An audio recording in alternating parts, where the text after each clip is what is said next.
What's going on, everybody? My name's John, and you're watching Super Positive Games. Welcome to my top 10 games of 2021. Here it is. This is it. This is my favorite video to make every single year. Before we get into things here, I'm going to need to issue a spoiler warning for some of the games I'm going to be talking about. I'm going to try not to get into too many spoilers, but I can't promise anything. If there's anything too crazy, I'll like story spoilers or character spoilers for things, I'll probably throw up a visual warning before and during the spoiler, just in case. So you have been warned, but this is my top 10 games of 2021. There's a lot of games that I'm very, very excited to talk about finally. But before we do that, I always start these things with a little bit of negativity. With the three games that I enjoyed the very least of the year. Those are going to be games by the name of Disjunction, Golf Club Wasteland, and Echo Generation. Disjunction is a game, it's a kind of top-down stealth game with a really cool 2D art style, but I'm a huge fan of art games, of stealth games, and this one really missed the mark in a pretty major way. None of the levels were unique. Everything felt very samey, and the level design was just for a stealth game.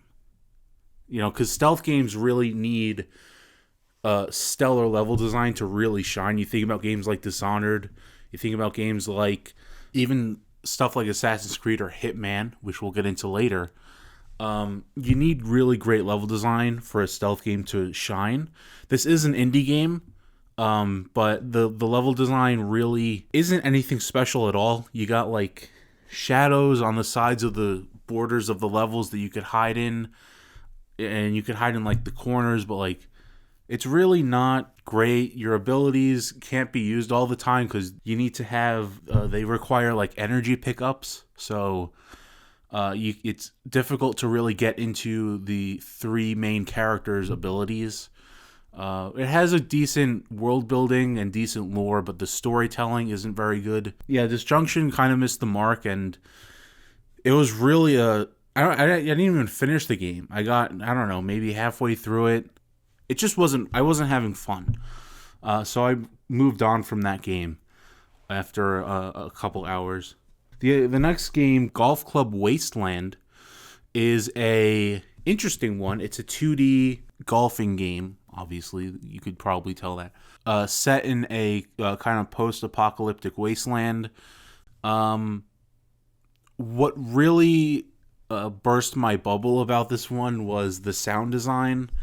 When you have a golf game, the sound design of the club hitting the ball and then the ball landing on objects and surfaces needs to be like solid. And the sound design of the ball hitting things wasn't good, and landing on surfaces wasn't good. It sounded very like hollow, like it was like a ping pong ball, and it just took me out of the experience. Like, you need to have the golf ball sound good when it's interacting with surfaces in the game world. And fundamentally, it failed. But that wasn't all that I disliked about the game. You can't move freely in the levels. You kind of hit the ball, and then your character automatically goes to where the ball is for the next shot. So it would have been cooler. A cooler idea for this would have been to give you like a free roam over the levels and let you could like go places and open secret doors and areas or collect things. It would have been cool to have, like, you know, because these levels aren't that huge anyway. Some of them are kind of larger, but they're all relatively small. So it's not like it would have been cool to go explore some of them freely away from the ball, but you can't do that. So that was a downside. I also didn't like the art style. This game has some interesting and really cool looking backdrops, but the actual art style itself looks like flash animation, and it kind of made the game feel cheap. this is only a $10 game. That art style really makes it feel like it's $10. And in a lot of in the best indie games, you don't get that. Like, you think about games like, even 2D games like Celeste or, Carrion, my game of the year last year, like, those are on the cheaper side, right? Like, $15-$20, but like, they feel, extremely polished visually, and they have great sound design, and music. Speaking of music, though, Golf Club Wasteland has this kind of radio show thing going on. I think it's called Radio Broadcast from Mars or something like that, because it's like a space theme. The whole thing is like Earth is in this apocalypse, and all of the humanity moved to Mars, and people go back to Earth, the disheveled Earth, to go golf on the rubble of the wasteland. It's this kind of dystopian theme going on there. But yeah, the art style, and I just didn't care for the radio that was going on, and the sound design. It was just a very cheap feeling experience, Golf Club Wasteland. And then the third game really, really pissed me off. Echo Generation. Echo Generation was a pretty serious letdown. It's a game that I had my eye on for a while. It's an indie game that I had my eye on for a while. And it has a really, really great art style. It's a voxel game. That really cool voxel-looking art style. I really like voxel games. In fact, Cloudpunk from last year made my top 10 games of the list from 2020. That really turned me on to voxel games, and this was another one, but it really fell flat for me. It has great music, by the way, or good music, solid music, but where it fell flat for me and where it really started to piss me off is the combat. And it's a turn-based game. I have no problem against turn-based games. I am actually trying to get more into turn-based combat in video games. But here, you kind of, when you die in a fight, you respawn with only half your health for all your characters, because this is a lot of turn-based games have the thing is like you have, this game has multiple characters.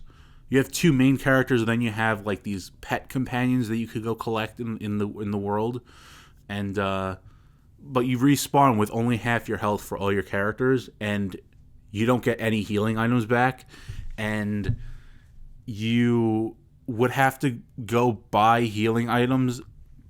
It was a pain to get around anyway in this world in the first place. But then you have to go trek around to try and buy healing items, and if you don't have enough money, then you're really screwed, because you're going to have to figure out a way to like do a side quest to earn money.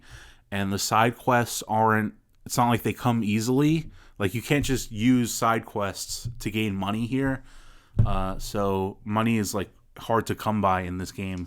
So, trying to go and find money to try and buy healing items, because the game doesn't give you any healing items back when you die, and you only get half health when you respawn. It was just a mess.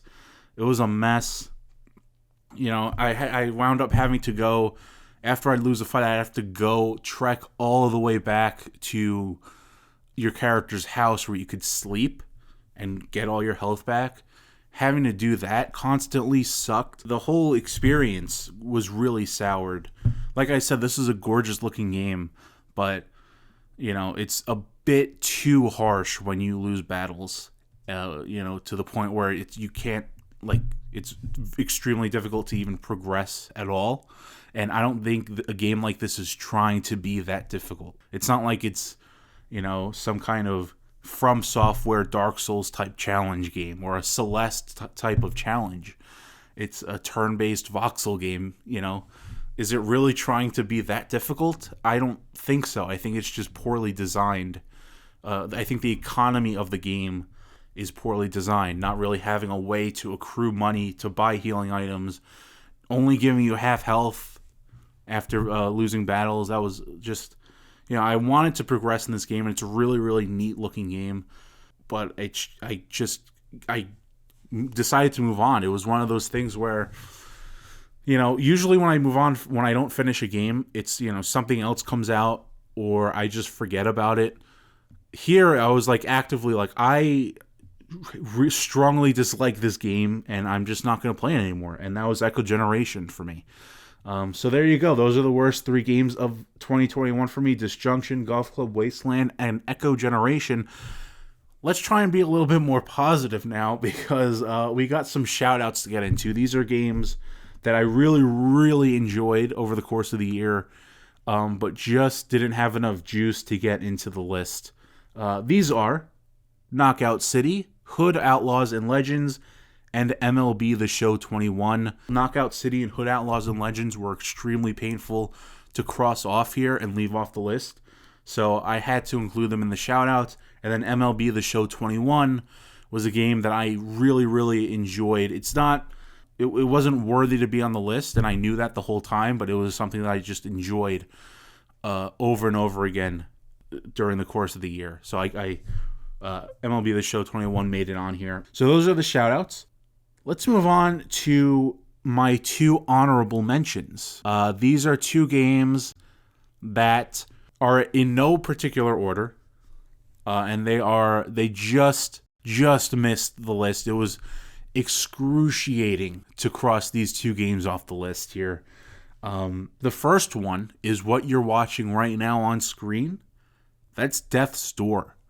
It's a game by Devolver Digital. It's made by Acid Nerve. I think this is their second game behind a little game called Titan Souls. This is a gorgeous game with incredible music. It's what they call a Zelda-like, so it's isometric, which I love. I love isometric games. There's another game that I'm going to be talking about later that I really, really enjoyed this year. It's an isometric action-adventure game where you play as a crow, as you could see here. It's kind of like a Metroidvania thing where there's this overworld and there are different things in your way, blocking different paths and secret areas. And what I like most about it are the bosses. So there's like 3 main bosses. Then there's a 4th boss, and then there's the final boss.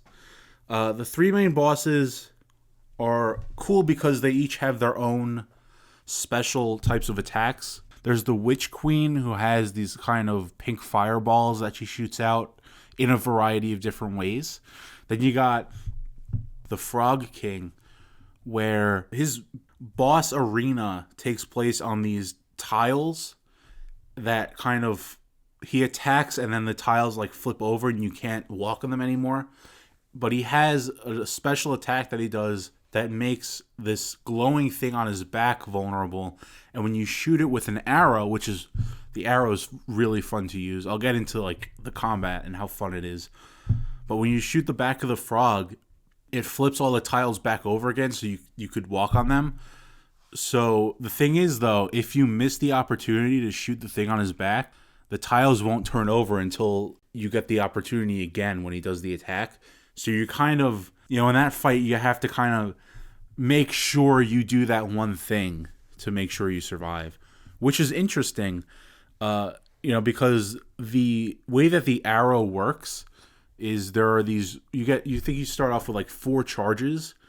I think you could upgrade, you could find, I can't remember exactly what the collectibles are. You find the collectible that upgrades, that gives you another 5th, 6th, 7th, and 8th charge for these things. But with the arrow and the other abilities, like the fireball ability, the bomb ability, and then there's the grapple chain ability. But with the arrow, I don't think the grapple chain uses your energy charges, though. I think it's just the other 3. But anyway, I think it does if you grapple an enemy. Anyway, you build up these charges by getting hits in on enemies. So when you're out of charges, you have to go and hit an enemy 4 times or once per charge. So you hit an enemy, you get 1 charge. Hit it again, you get another one. So with this frog fight, you have to make sure you're getting those hits in so that when he does that attack that makes his back vulnerable, you have enough arrows to make that shot. So it's this kind of really well designed kind of back and forth with that particular frog fight.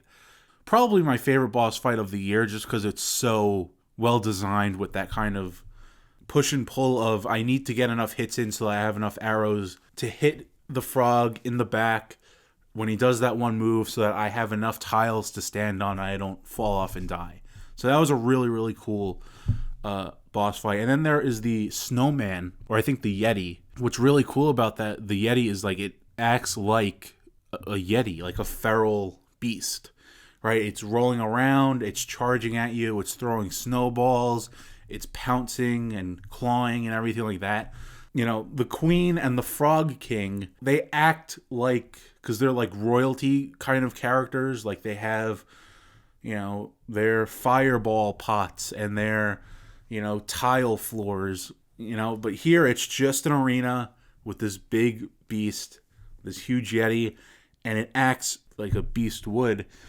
And I appreciated that. Like, it's not gonna, you know, pull out a sword or kind of have a coordinated, you know, planned attack pattern. It's kind of just gonna go crazy at you, and I appreciated the fact that you know, it was designed in a way to just go crazy. So I liked that. And then I'm not going to talk about the fourth boss. You know, it's a really, really cool boss, but the fifth boss, the final boss, was interesting because it incorporated elements from all the other three bosses that I just mentioned. And not in a copy paste kind of way, but like you're gonna notice things that the other bosses did, and this final boss is going to do that in its own way. It's not replicating exactly the moves, but there's elements in there. It kind of, I've seen somebody describe it like this online somewhere, but it's like kind of like the final test, right, or the final exam of the game from all those three bosses. I really, really liked the variety in the different worlds, or the different biomes rather, because you have the overworld, which is kind of dead and grim graveyard kind of area. Then you have like this really cool, I forgot what it's called, but this kind of restaurant in like the south region with the squid chef, and it has like really cool like cute tables and a neon sign, I think. That area was really, really nice. It's also where some of the characters that you meet along the way in the other, because it splits off into like three main areas, which is where you fight the three bosses, and the characters you meet along those paths meet up, and you know, after you're done with those paths, you'll find them here at the restaurant place. And yeah, I just appreciated the kind of variety. You got the forest area, and like the ruins in the frogs area. Then you have the Witch Queen and her castle, which I thought was extremely interesting. I really liked the castle's level design and everything like that. We'll talk about another castle a little bit later in the video. Then there was the snowy mountaintops where you fight the Yeti, which was awesome as well. I really, really loved the grapple chain. It felt really nice to grapple onto things, and I rarely used it to fight enemies, to grapple onto enemies. The sound design of the chain, when you use it, when you grapple onto like a pole, is impeccable. That thing sounds amazing. When you shoot the chain out, it has like this pop sound, and then you reel in and it's got like the chain sound. It's really, really nice audio design on that chain, which is really like the crown jewel of Death's Door, I think. From all the abilities, that chain thing is the coolest ability of them all. A lot of people talk about this game being like a Dark Souls-like type of experience, and I like an isometric Dark Souls, and I kind of almost agree. I don't fully agree. Like it's trying to be a little bit difficult. It's definitely a challenge, and I remember looking forward to this game for the challenge. Like that really nice, give me a nice isometric, challenging action game with sword swings and dodges and the grapple hook, and that's exactly what I got here. But it wasn't like extremely challenging to the point where it's impossible to finish. It's not like a Sekiro where it's like, holy shit, I don't think I could finish this. It's very, very doable. There was one mini boss that gave me a really, really extremely hard time. It's one of those was one of those things where each ability has like a kind of one extra perk that you could earn by fighting the mini boss. And I think this was the fireball mini boss, or it was either the fireball one or the bomb one. I think it was the fireball related mini boss, where it was just terribly difficult. That was easily the hardest boss in the game, was that mini boss right there. But yeah, Death's Door was a really, really great time. Visually, musically, from the action gameplay standpoint, I loved the kind of arena-based. You have the overworld where the enemies are kind of roaming around, and you could go up to them freely and fight them, or move past them or whatever. But I love the kind of arena segments where it kind of blocks you in and throws waves of enemies at you until you're done with them, and then you could, the thing opens back up and you could move on. I did enjoy that style of arena-based combat encounters. But yeah, Death's Door was a really great time. The main reason I didn't put it on my list is because I just wasn't connecting with it on a personal level. It was a really, really awesomely and impeccably designed game. It was a ton of fun. I loved the visuals and the music, like I've mentioned, but I just wasn't feeling a connection to the world and to the game and to the narrative. The narrative is solid. There's no there's dialogue, but there's no voice. I think it's better without voice, but I think that may have or may have not have hindered the narrative experience for me. But I just wasn't feeling a strong connection to Death's Door. But it is an impeccable game. Had to have it in the honorable mentions here, but I'm going to move on here to my second and final honorable mention, again, in no order. This is going to be Lost in Random. This is an EA Originals game made by the makers of Faye. This is Zoink Games. Faye was a game that came out in 2018 that made my list. I think it was my sixth favorite game of that year. So when this game was coming out, Lost in Random, I knew the developer. I knew how much I loved Faye, and I was really, really excited for Lost in Random. And I think it pretty much delivered for the most part. So yeah, Lost in Random has a beautiful art style. It's not claymation, but it's styled after claymation. It's kind of like this Tim Burton-esque atmosphere to it. And I kind of, there's a lot of good to talk about, and it also has its flaws. Let me first talk about the combat. The combat centers around throwing your dice named Dicey and picking a card that has a dice number value on it. Different types of cards. You have like attack cards or cards that give you weapons like a sword or a hammer or a bow. Or you have like mines that you could set, or healing cards, or traps. A variety of different things that you could choose from and earn. You could collect cards. The problem I had was not with the gameplay, because it's some of the most unique combat I've seen in a game. I don't think there's any kind of other game out there that I've played like this, which is, it's super unique. The problem I had with it was about 60% through the game, I've collected every single type of card, and the rest of the 40% began to feel a little stale after a while, a little repetitive with the combat. After, I think the game should have done a better job of, not allowing you to accrue every single type of card that early. You get cards by buying them from a merchant that travels like with you, kind of, to each world, or not travels with you, kind of keeps popping up along the way, and Some of the cards you can earn by doing side quests and stuff in the levels. I'll talk about the structure of the game world design. It's not an open world, but you can earn some of the cards that way, but you could also buy those exact same cards through this vendor with your currency. The lack of enemy variety really didn't help in that regard either. So, while the combat is extremely unique, it grew a little stale during the back half of the game. That was the biggest flaw for me of Lost in Random, but there was a lot of good. I really enjoyed the design of the world. So it's based on 1 through 6, right? Because that's what a dice is. And so there's 6 towns, and you start at one town.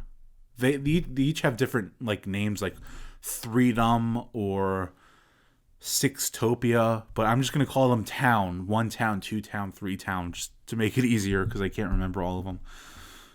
You start at one town, which is where Even, the protagonist, Even's family is from. And one town is kind of like the poverty district.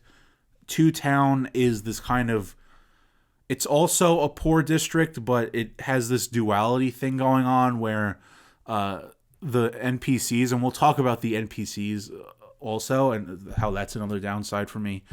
But some of the NPCs have like Jekyll and Hyde personalities, and then the mayor of the town wears this long hat, and at the other end of it, high up in the sky, is like the alternate evil version of him that's building another 2 town above 2 town, like kind of inverted. So that's 2 towns, like the kind of rule of twos, kind of.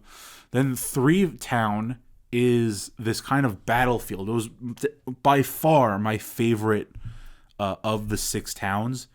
This kind of thing where it was ruled by 3 kings or queens, I don't remember. And then they had like this giant war, and then, so like most of 3 town is this kind of battlefield, trench style. And I truly, truly enjoyed 3 town.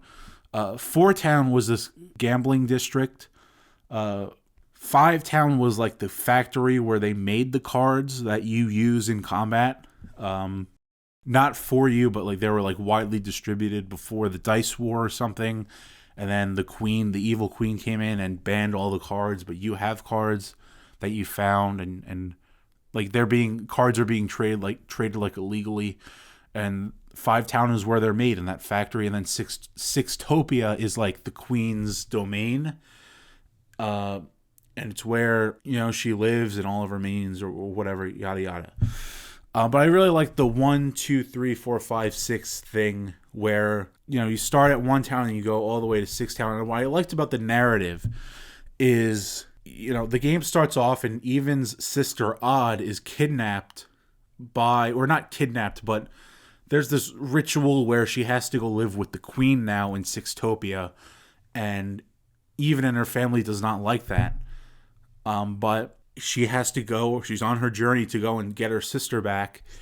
But along the way, she has these visions or dreams of her sister and how she's become like evil because she's like spending so much time with the queen directly. And she has this kind of conflict where midway through, and when she gets to like 4 town, and she kind of questions whether or not she should even keep going, because she's like, my sister's an asshole now. should I even like continue to strain myself trying to travel through all these towns to save her? And she's like a dick. So there was this kind of conflict. She was like, maybe I should turn back and just go home to 1 town. I think my sister's too far gone. She's a piece of shit now. I really liked the narrative here. I think it wasn't the strongest narrative ever, but it was solid. I think that kind of middle conflict in the middle of the game where it's like, my asshole sister, do I really need to go save her? I kind of I liked that about the narrative. Now the NPCs I mentioned, I want to get into that. This is an indie game. You could argue it's double A because it was funded by and funded and published by EA under their Originals umbrella, which I love. Same label that published It Takes Two, which won Game of the Year at the Game Awards. Knockout City was also under that. Like EA Originals is on the up and up. But yeah, I think you could call this game double A instead of indie, because of the publisher. The problem with the NPCs is that they're all like these monster creatures, and they all kind of look the same. There are only like a handful of models that are used for all the NPCs. It gets to a point very early on. I noticed this like in the opening hour of the game, where opening 30 minutes, really, where I'm in one town and there was this guard guarding the shipyard. I guess you could call it a shipyard. There was this guard guarding the shipyard, and it was established like, okay, this is the character. She's yelling at Even to go away or whatever. And then a little bit later on, like 10, 15 minutes later, I run into the same character, but it's not the guard. It's some other character, but it's the exact same character model. And then that that happens throughout. Like there's these kind of werewolf characters and these fish-looking creatures, but they're all, and there's even like these little like gnome elves or whatever, but they all use like the same character design, which was kind of a letdown. I think using, like, if this was like a human world, obviously human NPCs, you could get away with more with like clothing and apparel and hairstyles and different things like that. You could get away with more differentiation between NPCs. But in a character where all the citizens of the world are these monsters and you're an indie AA developer, I understand that it's a little tougher to handle, making NPCs that are different, and having to use the same models over and over and over again. Another thing I have against the NPCs are a lot of them you could talk to, and a lot of them just drone on and on and on, especially in Two Town. Two Town was the worst. Like, these characters, these NPCs just never shut up. It was terrible. Every time I saw that an NPC, because I'm very thorough when I play video games, I want to talk to everybody that I could talk to. When I saw a speech bubble above an NPC that I could go talk to them, I was just like, God damn it. Like, I don't want to do this. I was dreading it because it was a lot of these NPCs just never shut up. So yeah, NPC dialogues were a little, I mean, it helps with the world building, sure, but some of these were a little ridiculous.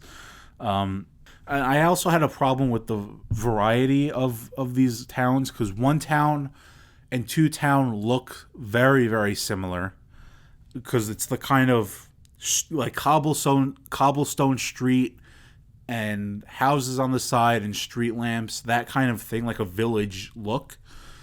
That's the look that One Town has. That's the look that Two Town has. Thankfully, Three Town kind of breaks away from that mold in a big way with the trenches and I loved exploring the trenches in Three Town, because there was like arrows sticking out of the mud and swords and stuff like that. It was really, really cool to explore Three Town. But then Four Town is back to like the basic village streets again, and it was kind of boring. Five Town was the factory, so it was a little different. But anyway, that's Lost in Random in a nutshell. Really, really enjoyed it. Great art style, like I said. Very, very good, solid storytelling. Couple flaws, but I really connected with this game. I love the developer, Zoinky Games, who made Faye. Yeah, that's Lost in Random. I think now is a good time to finally move on to this list. So here we go. We're starting here with number 10. That's going to be a game called Narita Boy. This is a 2D indie game. where it's the whole thing is 80s vaporwave amazingness. The music is great. The visuals are awesome, as you could see. Narita Boy is a treat here, and it's got really cool combat with the techno sword, it's called. I love this game mainly for its visuals and the aesthetics and the reds and the blues and the yellows and all that jazz. I loved exploring this world. It's very much, it's not a Metroidvania type of deal. It's a kind of thing where you need to unlock doors by finding the right keys. A lot of people had a problem with this game because there's no map and it's very easy to get lost. I really enjoyed it because I was able to kind of the level design isn't really that complex in my opinion. So it's kind of straightforward, and I was able to remember where the doors are that I needed to go once I find the keys, and I remembered what the keys looked like so I could, find it and move on. This game is not not a narrative treat at all. The narrative is very, very confusing. It is a lot of mumbo jumbo that I really could not understand. Yeah, there's not really much else to say about Narita Boy. Like what you're seeing is pretty much like the entire experience. It's just that like the entire experience is so good and so awesome. There's segments where you ride like this kind of computer horse, and then there's a mech section, and then there's a sequence where you're riding a floppy disk around to a bunch of islands. It's really, really, really cool. The combat's fairly simple. You get the techno sword, you're swinging. You get this kind of shotgun blast with 3 charges that kind of recharge over time, which is really useful. You get this kind of beam blast. You have these kind of other characters that come in. They're kind of like a special attack ability thing. I was never fond of that, but the combat's very simple. It's kind of like in this kind of arena style encounter, so there's not going to be enemies walking around.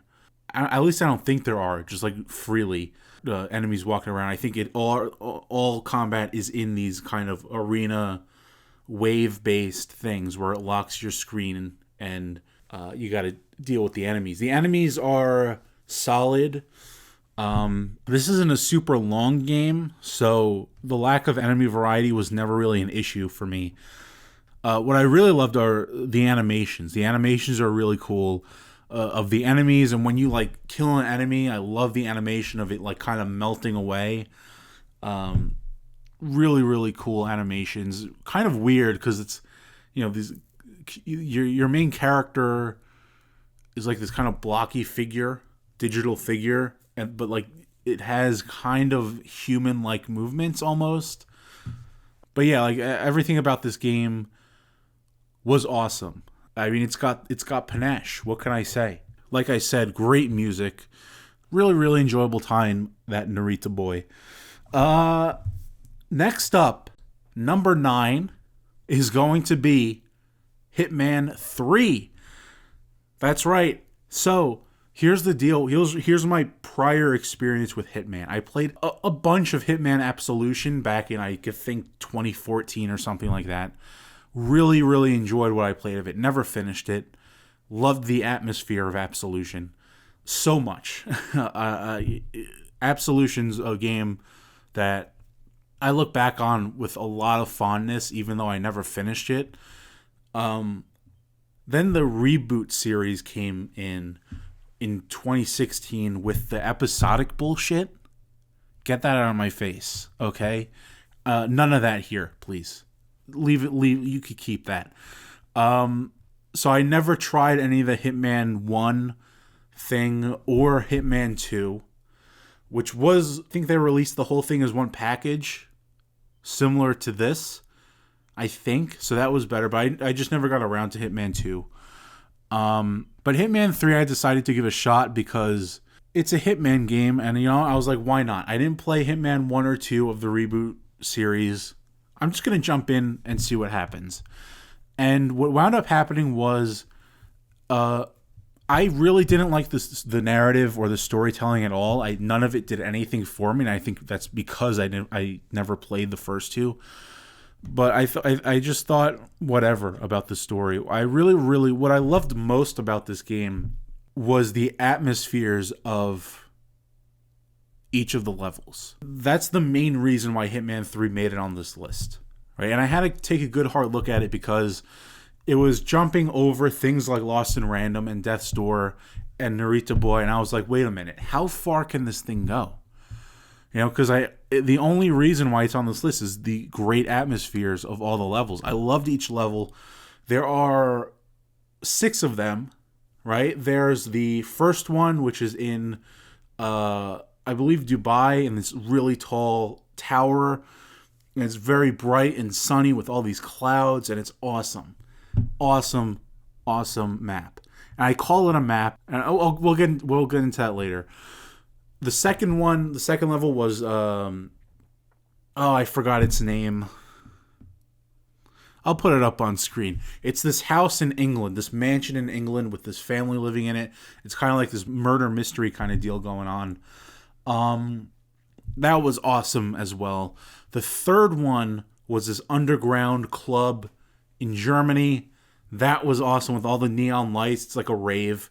The fourth one was probably my favorite. It was the city, these city streets with all of those neon lights, and it's raining, and there's NPCs with umbrellas, and there's this restaurant, and there's a laundromat, and there's like a kind of one-room karaoke place. That was really cool. I loved that level. And then there's the fifth one, which is the winery, the kind of vineyard in I don't know where it is, the mountain range. I love the vineyard. I love, walking through and seeing the big barrels and seeing the giant silver tanks. And then there's the fields of with all the grapes and stuff. And I just loved the whole vibe of that fourth one, or the fifth one.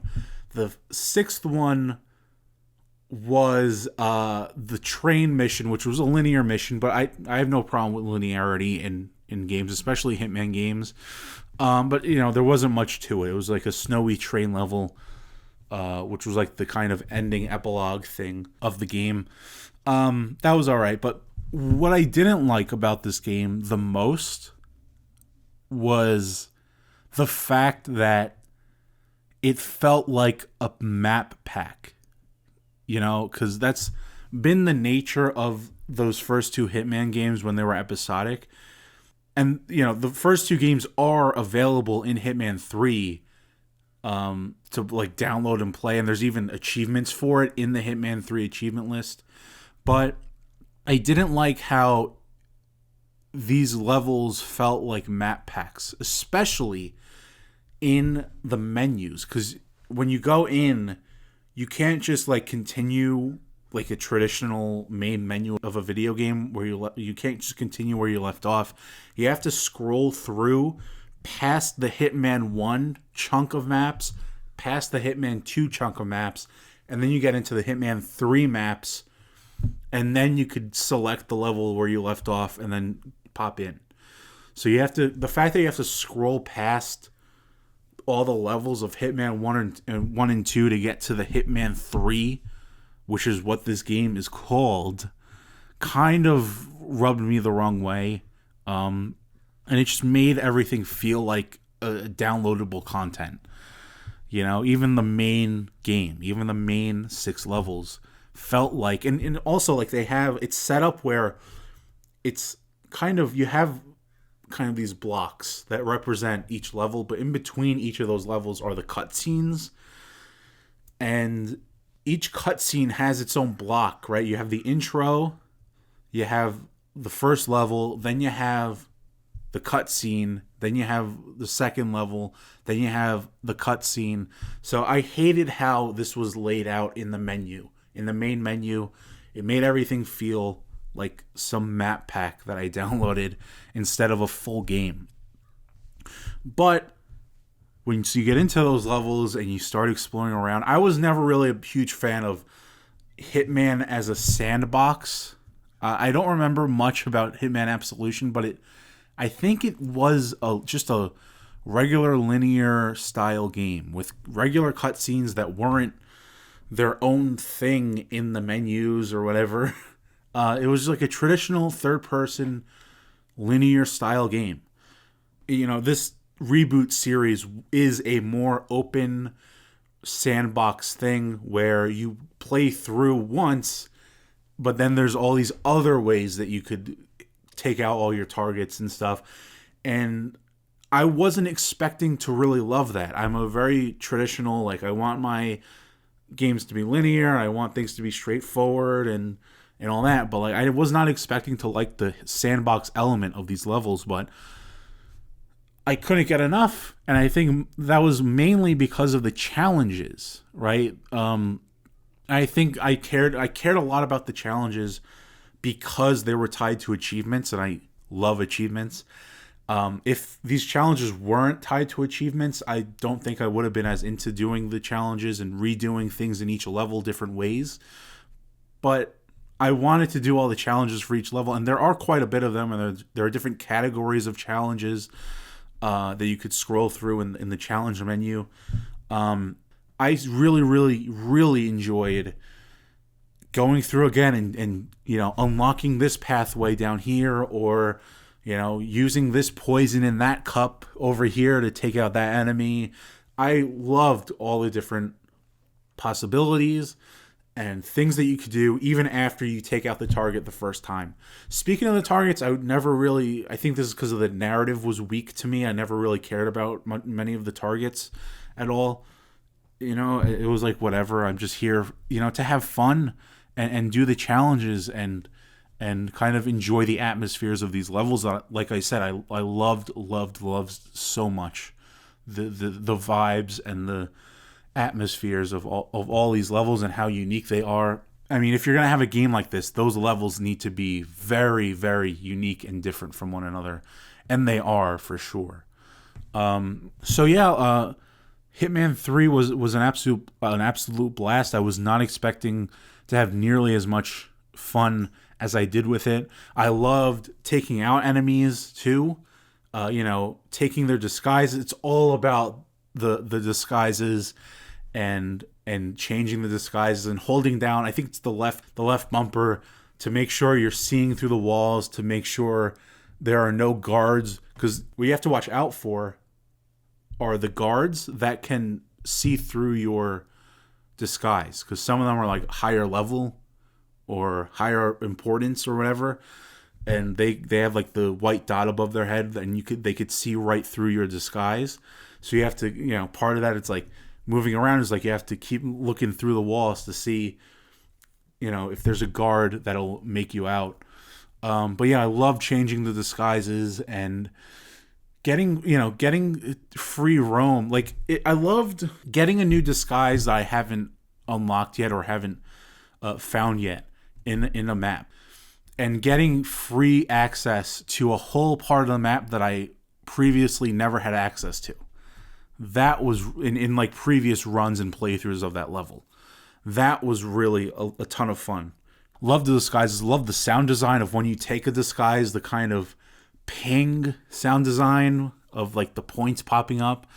I loved dragging bodies into containers. I loved, the little sack on the floor where you leave a disguise behind. It's just a wonderful game. I did not love in the third level, the German underground rave club. They do this weird thing where there are kind of 10 or so targets and you have to take out 5 of them. And they're not like traditional targets with like characters. They're just guards that you have to kind of take out. And that was kind of lame. I like the traditional, here's 1 or 2 targets, go take them out, go figure it out. Here it's like they're kind of roaming around in the crowds constantly, and I can't figure out how to get them alone because they're guards and they're roaming around all the time. And other characters roam around too. Dartmoor is the name of that second one of the mansion, the murder mystery mansion. That character does walk around. That target walks around. And there was a specific challenge or achievement. I think it's just an achievement where you have to... She goes into one of her private rooms upstairs for like only a couple seconds during like the entire loop. Because like these characters are on like rotation loops. But she's only in that room like once or twice throughout like the entire loop for only a couple seconds. You have to set things up, and the game allows you to set up spawns with different gadgets and different weapons. You could spawn in like a particular disguise at a particular location.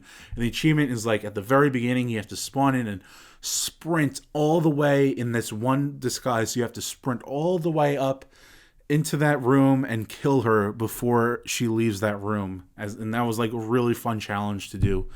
But yeah, that's pretty much Hitman 3. Did not expect to enjoy it nearly as much as I did. I did not like the weapons at all. I rarely really used pistols to take out enemies. I really just used like the chokeouts and everything. But third person shooting in this game did not feel good at all, and thankfully you never really have to use it unless you're doing some kind of crazy challenge or crazy type of deal. If you're playing traditionally, you never really have to use the weapons, which is a great thing. But yeah, Hitman 3 was awesome. Have to move on though to number 8, which is Halo Infinite. Halo Infinite is my number 8. It made the list. My relationship with Halo is solid. I'm not the biggest Halo fan in the world, but I am a fan of Halo. I played Halo 1 through 4 in the Master Chief Collection in 2014. I know, all the main Halos came out before my time as a gamer, so my first experience with those were in the Master Chief Collection in 2014. Dabbled in stuff like Reach. I played like the first mission of Reach, and I never touched it again, unfortunately. That's got to change. Played about half of Halo ODST. Played all of Halo 5 Guardians. But yeah, Halo Infinite, I was excited for, and it delivered. I'll start with the campaign, which is open world, and it's not... My main worry with the campaign was that it was just going to be a Ubisoft type of Far Cry experience where there's just a million bases that you have to go do. That's not really the case with Halo Infinite, in my opinion. There are a lot of FOBs, forward operating bases. Those you could take out in like 30 to 45 seconds. So those are... I never really counted those as like true outpost type of things. The true outposts, there are only 7 of them. So that was a big plus when I realized during the game, wait a minute, there's only 7 of these. That's awesome. This isn't like a Far Cry Ubisoft thing where there's 20 of them, 30 of them throughout the game world. There's only 7, and they're pretty quick, 5-6 minutes. You go through, you know, they're kind of almost like Just Cause like things. Unless you get really deep into the lore, which I really didn't, because there are audio logs all over the place. That you could really dig into to make you care more about these outposts and the world at large. And there are some interesting tidbits in those audio files, but I never really delved that deep into them. It's kind of like Just Cause, where some of these outposts you have to, destroy the big tank or destroy the vehicle bay or whatever. That's fine. There's only 7 of these things. With the forward operating bases, all you got to do is clear out the enemies for 30 seconds and then hit the button in the middle, and then you take that's it. So it wasn't a big letdown at all, in my opinion, with the open world design. I loved driving the Warthog. The Warthog is an absolute blast. I was never really a fan of it in prior games. Here, I really, really got the hang of the Warthog. It's a ton of fun to control. If you know what you're doing, if you have the right touch for it, it's so much fun on those dirt paths, kind of sliding it around here and there. It's so much fun, the Warthog in this game. as it is in multiplayer as well. But we'll talk about multiplayer. The story here, the narrative was a little bit of a letdown for me. I really like Master Chief. I think this is the best looking Master Chief in a Halo game, period. Like, he looks fucking awesome. His armor's so cool. The kind of scratches, the 117, the visor, and then his finger gloves are cool. He looks awesome. But the narrative kind of let me down a little bit, because when it came to the enemies, I wanted a little bit more. The only real new addition are the skimmers, which are the little things that fly around and they shoot the shock rifles at you. That's the only new enemy here, and that was kind of a letdown. And like midway through the campaign, I was like, I could really use like maybe the Flood, So I was like, ooh, is the Flood gonna come? Like, I could really use another enemy faction to fight here. The Flood didn't come, but the Harbinger, which is like the main villain, kind of teased the Endless, which is some other kind of alien enemy. So right at the moment where I wanted the Flood to come in, the Harbinger mentioned the Endless, and I was like, the hell with the Flood, I want to know what the Endless is. And we never get to learn what the Endless is, unfortunately. And that was kind of a big letdown, because I never got that other faction to fight during this campaign, unfortunately. So that was a letdown narratively, as well as I didn't like how it ended. I think the Harbinger was talking about this thing, like the reawakening or something, and we never get to learn what it is. The narrative left off a little weak, in my opinion. I did like the stuff with the pilot, though. There was moments in the middle of the game where there was like a real heart-to-heart between Master Chief and the pilot, after the pilot was just like freaking out, like there's no hope, we're done, and then Master Chief comes in with those lines that really hit. It's enough. He, like one of those, I need a weapon. I can't do the Master Chief voice. Maybe one day I'll learn, but those one-liners for Chief were awesome. I love Halo for the linearity. And I love the open world here, but I also appreciated the linear levels, right? There's 2 of them at the beginning, then you get into the open world, and there are a couple sprinkled here or there. Then you get into the final stretch of the game, where it's just 5 to 6 linear levels back to back to back. And I kind of like that, but I also kind of, I could have used a little break from that a little bit, because some of the corridors and some of the hallways were starting to look samey, and I was starting to know, because I remember people complaining about it, like they're reusing, levels and everything like that, and reusing rooms or copy pasting stuff. And when I was reading all those criticisms, I was at a point where you had to go like the 4 beacons, and you have to go inside and do the thing, and I was like, well, they're 4 different beacons of this. They're the same structure, and there's 4 of them. No wonder. But then I got into those linear levels at the back part of the game, and I started noticing some rooms that looked exactly the same on different levels. Completely different locations. So that was a little weird. I started to really kind of feel that and notice that.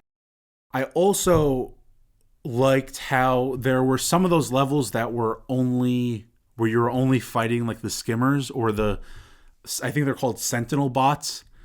Those were really cool, where you have to put away the assault rifle and put away the traditional weapons, and you have to use the shock rifle and like the sentinel beams. Those were the most handy against the flying enemies, and those were pretty much more available during those levels. So I liked the kind of, we're not dealing with the jackals and the elites and the brutes. We're just dealing with flying enemies. Here are a bunch of beam weapons to use against them. So I like that. One major design philosophy of Halo that I never really understood until now, Halo Infinite, is the process of never growing attached to your weapons and constantly switching out and picking up new weapons off the floor or off a weapon rack when you run out of ammo, or when you see a better weapon. that's something that I never really got. I played through all four original Halos and the Master Chief Collection and Halo 5, kind of being attached to certain weapons, because there would be major stretches in those games that didn't have human weapons available. So when I would spawn in with a human weapon at the beginning of a level, I'd kind of stick with it, and I wouldn't, switch it out for anything at all. So that would lead to me having to carry around empty weapons, which is never a good idea in Halo. So I never really understood that philosophy of Halo until now, and I love it because it's so much fun. Because it's that sandbox element of Halo that I never really understood until now. Like, Halo is a physics-based sandbox where you could just pick up whatever weapon you want, whatever's available, you go pick it up. You don't have to grow attached to any weapon. This isn't like Call of Duty. I think that was the reason for me not really understanding that philosophy, is because Call of Duty was such a core part of my early gaming life and gaming career.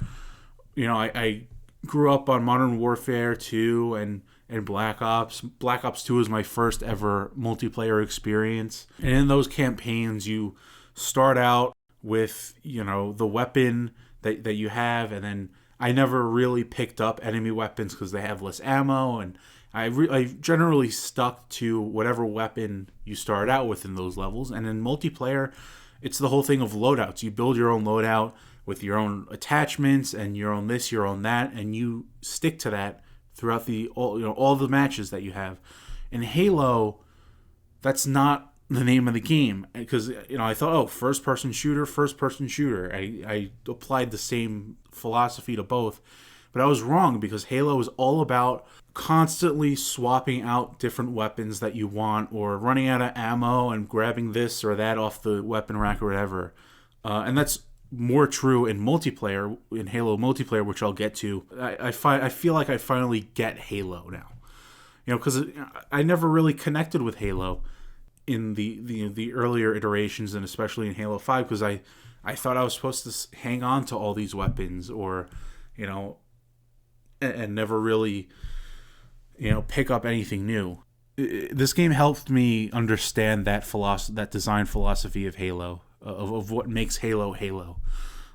One of my favorite parts of exploring this Halo ring was kind of venturing into the parts where the ring was like open, and there's like these caves of just ring structure, where it would transition from the dirt and the grass and the trees into those kind of, I think they're hexagons, the structures, those platforms, and you kind of transition into this cave, and it's kind of eerie, and you go from like the ambience of the outside ring into the inner workings, or like the inner parts of those structures. I thought that was really cool. Those areas were my favorite parts of exploring the Halo rings, were those little caves in there. And I loved like the linear missions early on, where you're coming through the ring, through like from the outside through it, and then into the kind of actual ring environment. So that was really cool. The equipment in the campaign was also pretty well implemented, in my opinion, although I do think that the bindings for the buttons was a little clunky. This isn't a situation where you're constantly combining the different pieces of equipment like at the same time. You could do that, but I never found a real reason to start combining the drop wall with the dash and then the grapple. So thankfully, the clunkiness of the equipment and how you deploy it didn't need to be a problem in that way. My favorite piece of equipment was by far and away the grapple hook. It was the one that I used the most throughout the campaign. It was the one that I always had equipped pretty much at all times. And it kind of changes some things fundamentally about Halo and Halo enemy encounters.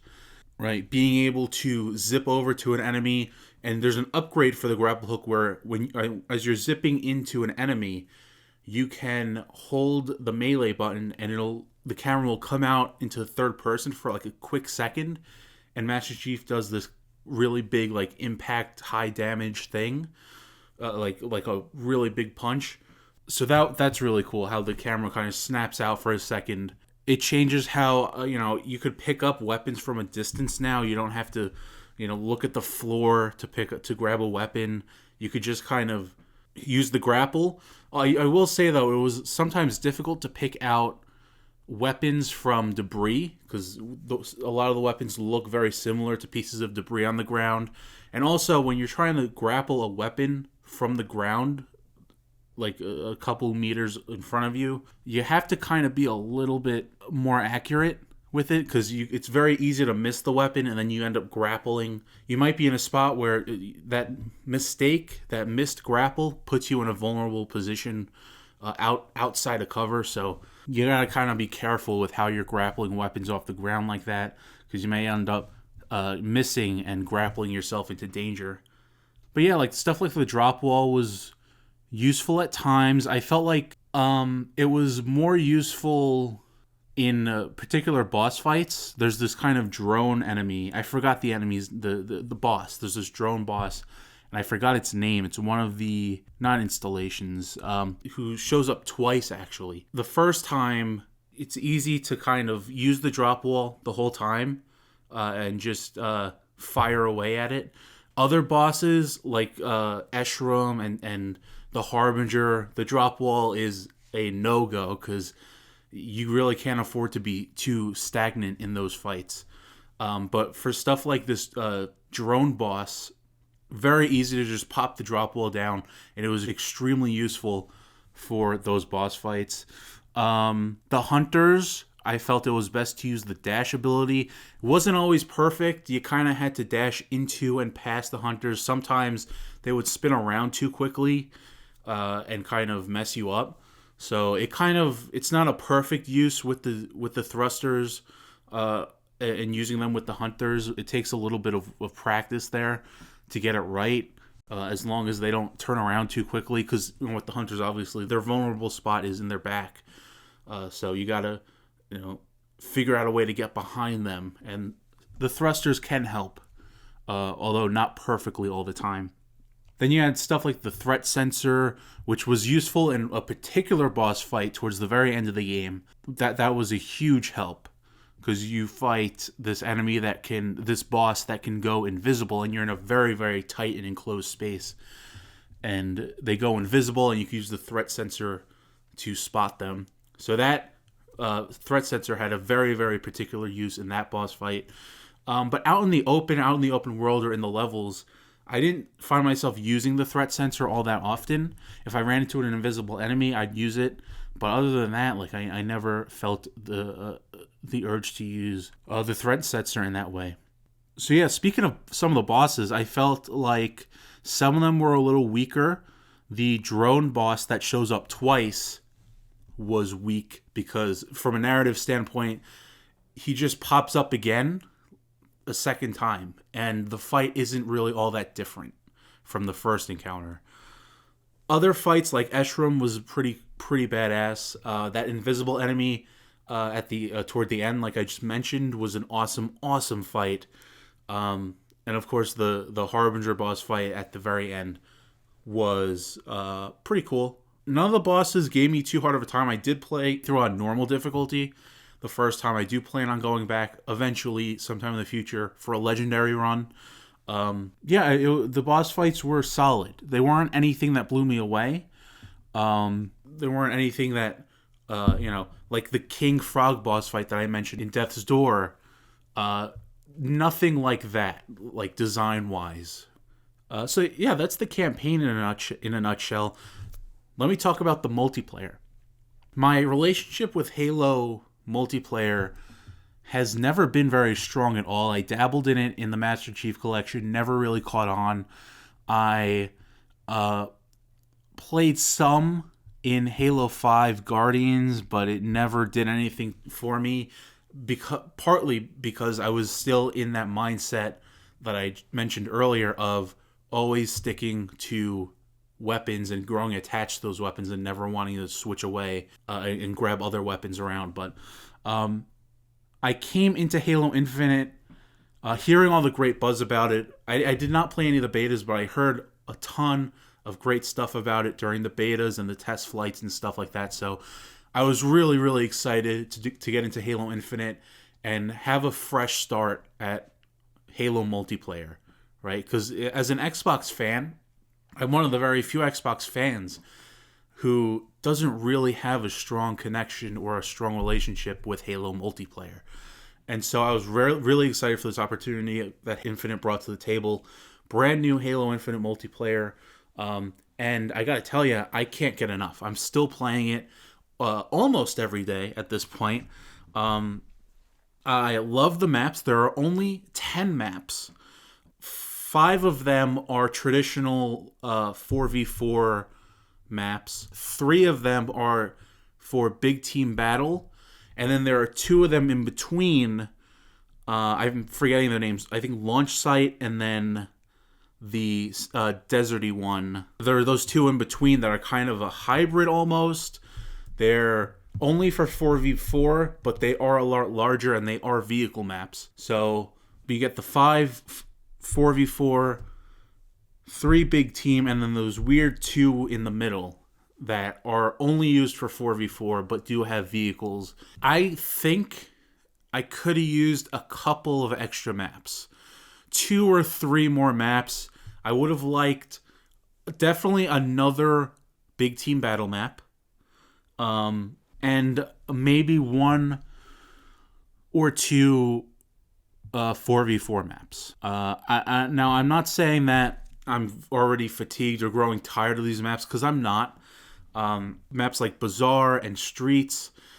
I'm really, and then there's the one with like the plants and stuff indoors, like a kind of greenhouse thing going on.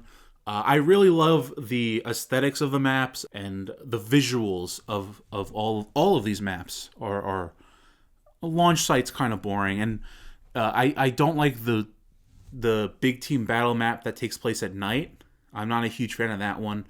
But Fragmentation and the other 2 big team maps are really, really cool looking visually. You know, that classic Halo, you know, dirt roads and pine trees and stuff like that, and big rocks and stuff. Really, really nice. But yeah, I really, really enjoyed the maps. My favorite weapons, I love the skewer. I love the skewer. It's really good. It's obviously great for long range. It's like almost like a sniper, but I also find it really, really, really fun to use in like middle range engagements, where if I really focus and I'm feeling it in a mid-range engagement, I am really good with the skewer. It's so much fun to use. I also love the Hydra. The Hydra is one where it has like this almost like a mini game to it, because it has the alternate firing mode of lock-on missiles, where you have to keep the enemy that you're locked onto in the circle reticle for the duration of the flight of the missile for it to actually lock on and track and everything. I was under the impression, because the Hydra locks on to enemies that are outside of that circle, but when you fire it, it doesn't track the enemy. You have to make sure that that enemy is in the middle of your circle. And I didn't realize that at first. Now I do, where it's a little bit more fun. It's like almost like a mini game where you gotta, you know, fire your rockets, but you gotta make sure that target is in your reticle while it's locked on. So I love the Hydra. I love the look of the Hydra. The shock rifle is one that I didn't expect. I wasn't really feeling in multiplayer, because my expectations of it were wrong. I was thinking it's more of like a closer range DMR type of weapon, but I quickly learned, like in one-on-one engagements in close to mid-range with that, you are toast in an active firefight. That's best used long range like a sniper rifle, and kind of, you know, hitting enemies that aren't aware of you from a distance who are engaged with your teammates and maybe have shields missing and low health. But that's a great finisher weapon at range. I didn't know that at first, so I was running around with it trying to engage 1v1 in close to mid-range. Didn't work out. Weapons that I wasn't having success with earlier in my multiplayer experience with this game, I kind of stuck with, and I learned how best to use them. This reminds me a lot of when I was obsessed with Overwatch back in 2016, my 2016 game of the year. When I was obsessed with Overwatch for like the first year to 2 years, I became obsessed with the characters. I was able to name every single one.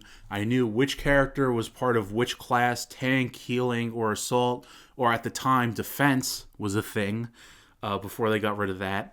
But I became obsessed with the suite of heroes in Overwatch and how new ones kept being added over time. Here in Halo Infinite, I'm having the exact same fascination, but with this suite of weapons, right? From the battle rifle to the shock rifle to the disruptor. Those are two also that I learned are not so great in 4v4 matches, but if you take the disruptor and shock rifle in a big team battle match, those weapons are amazing and a lot of fun to use against enemy vehicles. They could temporarily disable the vehicles, and I find it's better than outright destroying the vehicles because that takes a lot more firepower, and you got to find like rockets or a skewer. With the disruptor, pistol, and the shock rifle, you don't need any of that. You could just disrupt it, temporarily disable those vehicles, which is extremely fun to do in big team, and your teammates can finish them off and here or there. So, I'm always picking up a disruptor or a shock rifle with the intention of firing it at enemy vehicles because that's a ton of fun to do in big team battle. Speaking of big team battle, you got the classic capture the flag. You have total control where your team has to capture all 3 points at the same and hold them at the same time to score a point. And then there's the other mode where you have to collect the power batteries and you have to put 5 of them into your base at once to score a point, and you could steal an enemy's battery, which takes a long time. But it's actually really fun to go to the other team's base when nobody's there and really like sneak in and steal a battery. It takes like 15 to 30 seconds or something, like I think like 30 seconds. But really sneaking in there, making sure there's nobody around and pulling out a battery from their base is so much fun. Some people don't like it. I find it really fun because in a match of like capture the flag, it's kind of rare that you're the one interacting with the flag and making that big a difference. Here with the power batteries, there's a ton of batteries spawning in on the map every couple of minutes, and you feel like there's more opportunities to handle some of those batteries and feel like you're making a difference, bringing those batteries back to your base to score or to, not score a point, but, have a collection of batteries to be able to score with 5 total. Throwing them, picking them back up, throwing them, because you can't run with them. So you can only walk, so you could kind of throw them a short distance. I also love the risk and reward factor of carrying the flag as well as using active camo, because when you're using active camo, you can't, if you sprint using active camo, you'll become exposed, you'll become visible again. So using active camo, and I didn't realize that. I would use active camo and then run around and I'd be like, is this even working? What's going on? So you have to walk with it for it to stay cloaked. So I love like the kind of risk and reward factor of, is there anybody that's going to see me if I sprint a little bit and become exposed to get to like this area where I know there are enemies that I could sneak up on? Or should I just stay walking slowly? I also wish, by the way, for the active camos, I wish there was a timer that you could visually see, because it just pops away without you really knowing how much time you have left, how many seconds you have left of invisibility. So I wish there was a little indicator of how much time you have left with it.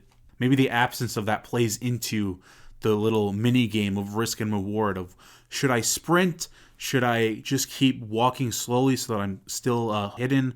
I love that game that I played. And then also, like I mentioned, carrying the flag. When you are when you're carrying a flag and you're just walking, you're not exposed.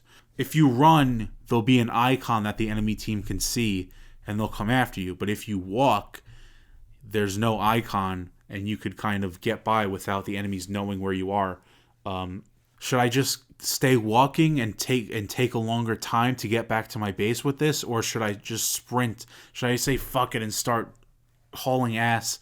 I usually sprint when I am closer to my base when I'm carrying the flag. But when you're out in the open, you want to sprint just to get the hell out of there. But maybe it's best to walk and creep on out of here without having an icon on your back. So I love that aspect of carrying the flag. But yeah, I feel like I really, really love Fiesta as well. That's another 4v4 mode. It's a really great opportunity to kind of warm up. It's also just like a very chill, relaxed kind of deal where you could just hop in, not really care. I find myself not really caring that much about the Slayer mode, the Slayer matches. I really care about like oddball and capture and stuff like that. Like stuff where there are the objective-based modes are the ones that I actually feel myself caring about the match. Where I'm just in a Slayer match or a Fiesta match, I'm not really caring about the score at all. But Fiesta is amazing. It reminded me a lot of Overwatch's random hero mode, where you would spawn in.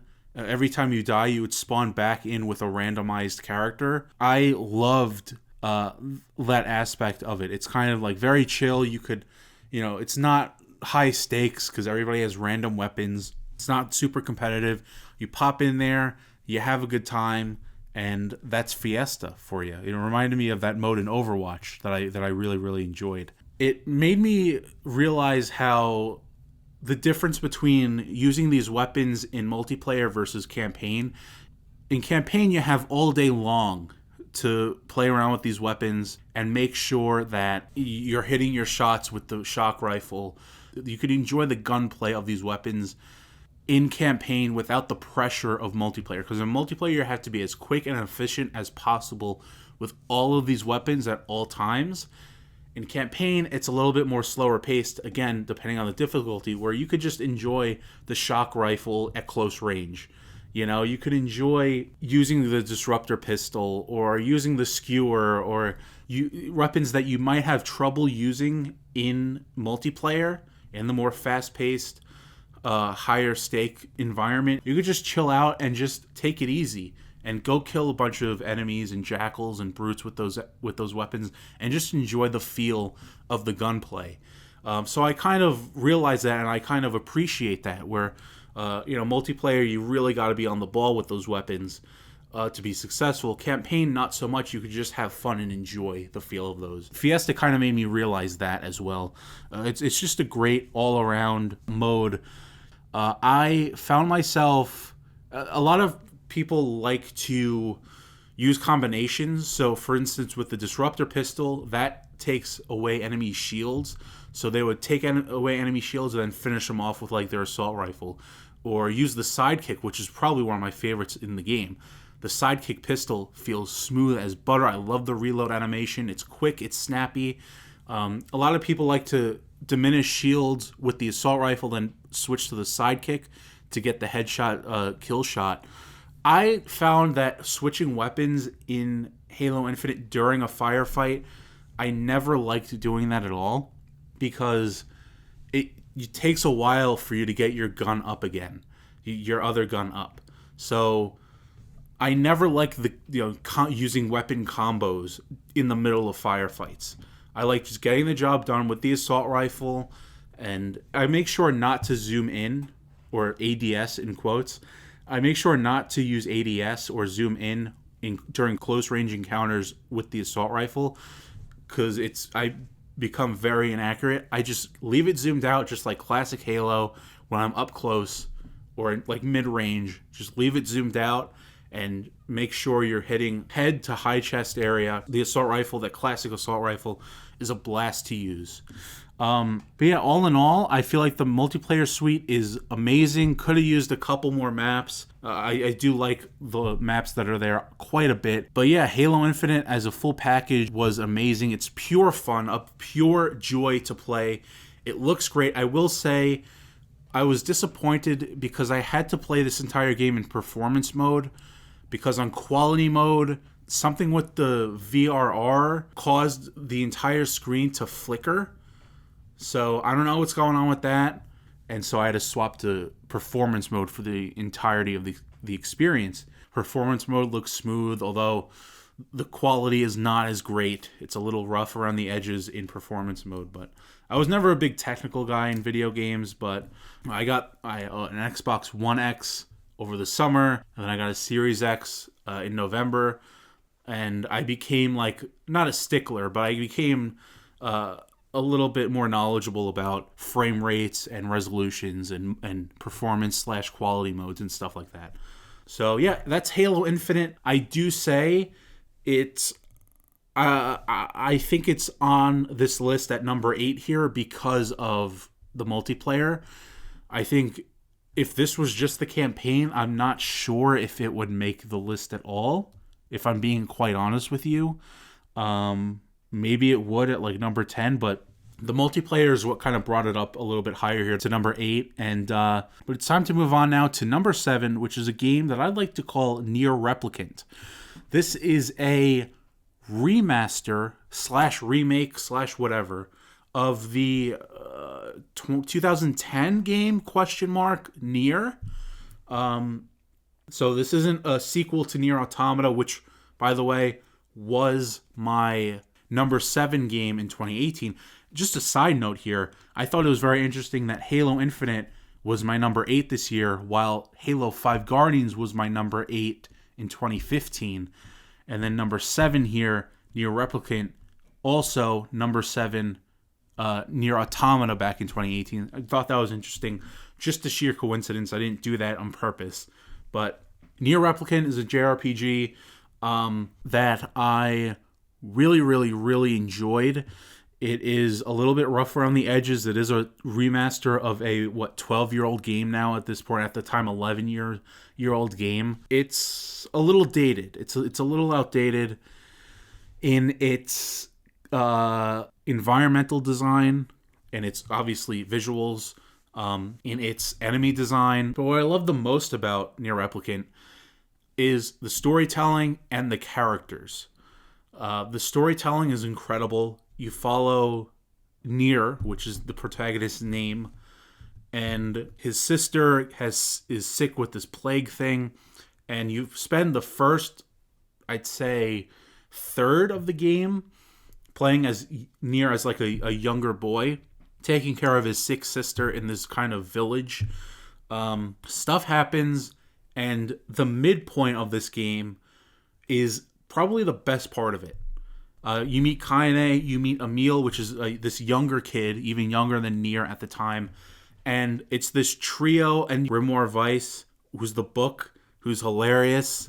So you got this crew of 4, including Grimoire over there, floating around. But it becomes this trio of heroes on this journey together. And it's a spectacular narrative. I enjoy the world design, but it's kind of this partitioned world, and you have to go back and forth a lot to different things. Like, especially in the early parts of the game, go talk to there's this her name is Popola, I think, or Devila, one of the either Popola or Devila, up in the library of the village, and you have to go back and forth talking to Popola, talking to Devila, talking to Yona, which is your sister. You got to go over here to Seaside, this village. You're going all over the place, back and forth, to and from all these characters 100 times. So that was a little tedious there.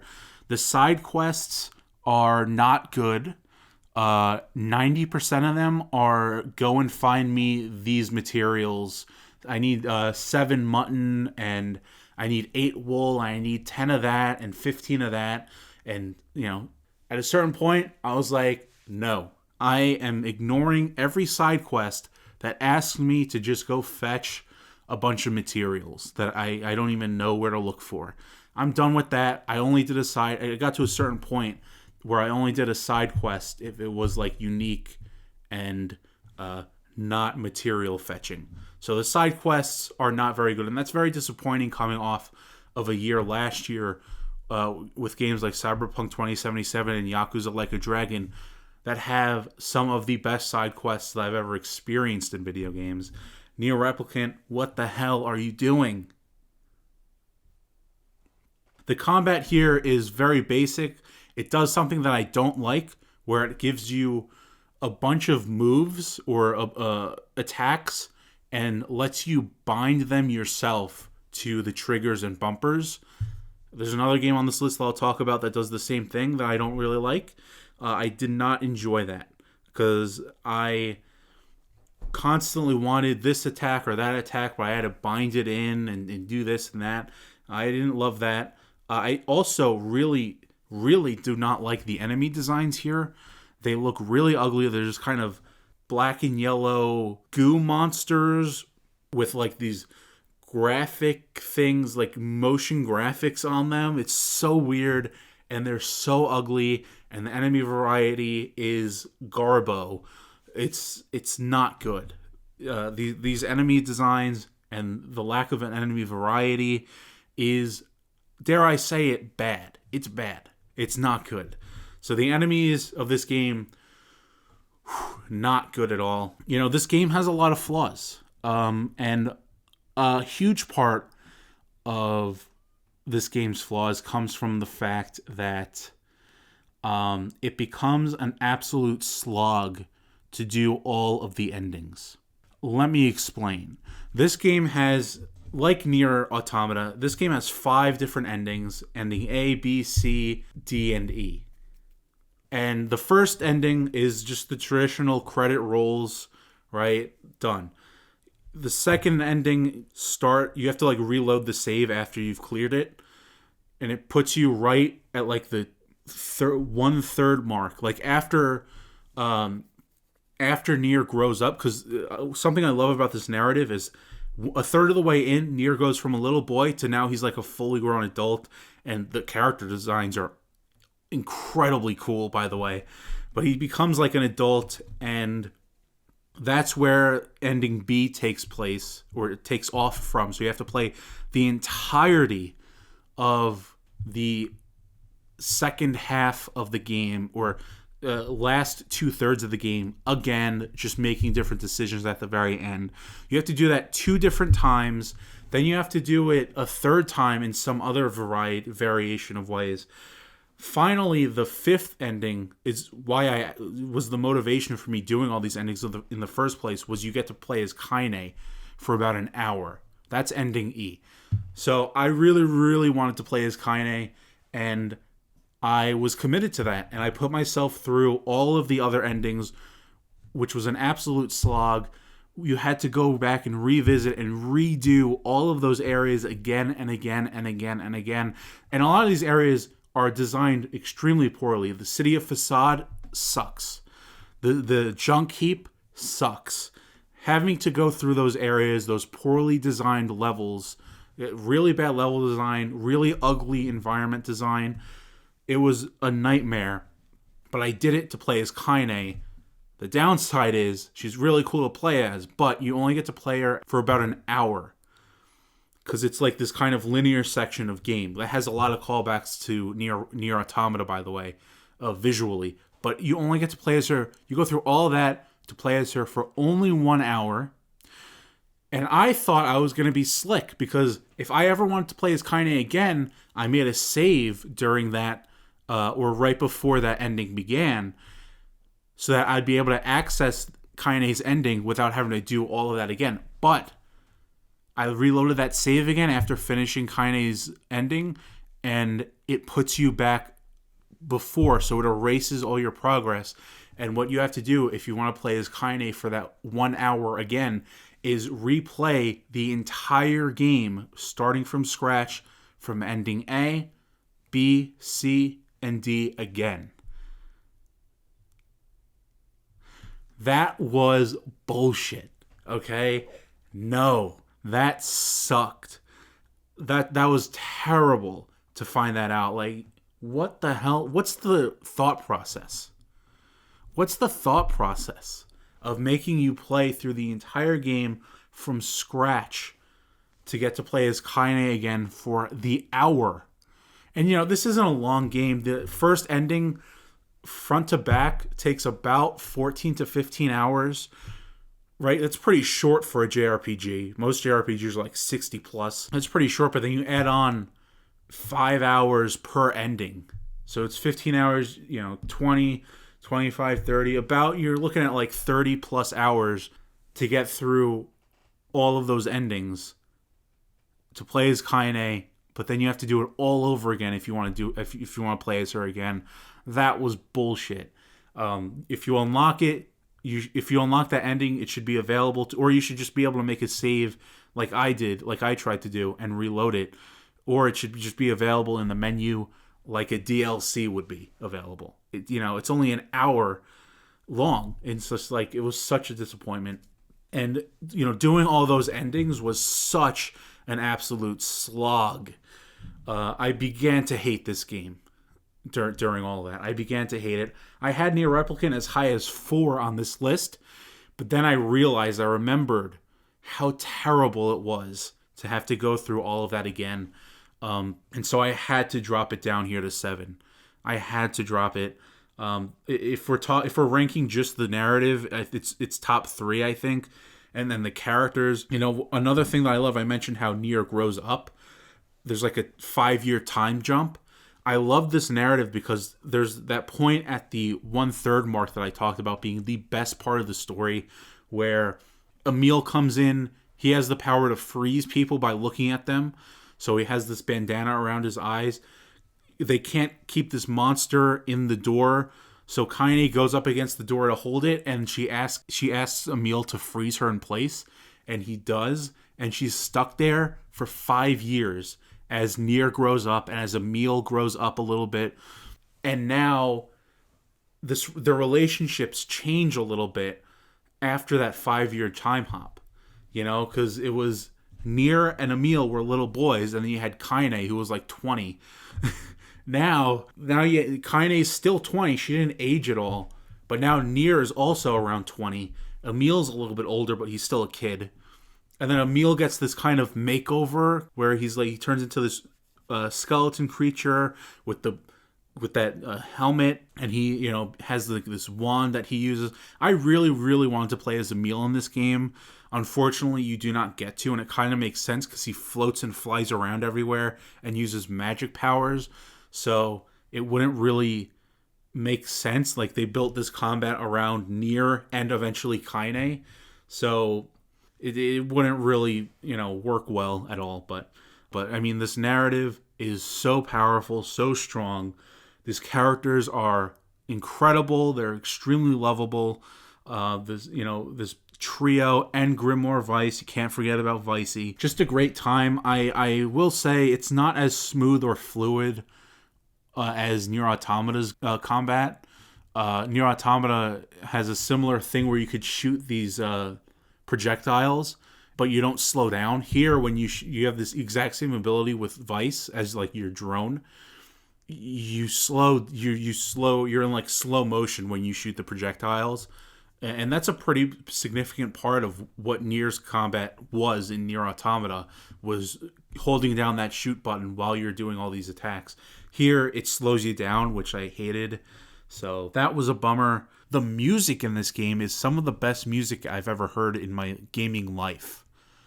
This music, you have to go and check out this soundtrack anywhere that you can. It is this music will change your life. It's a religious experience, and it's something that I think every fan of video games should hear at some point in their life. Like, this track is special. Difficult to describe just how it's special.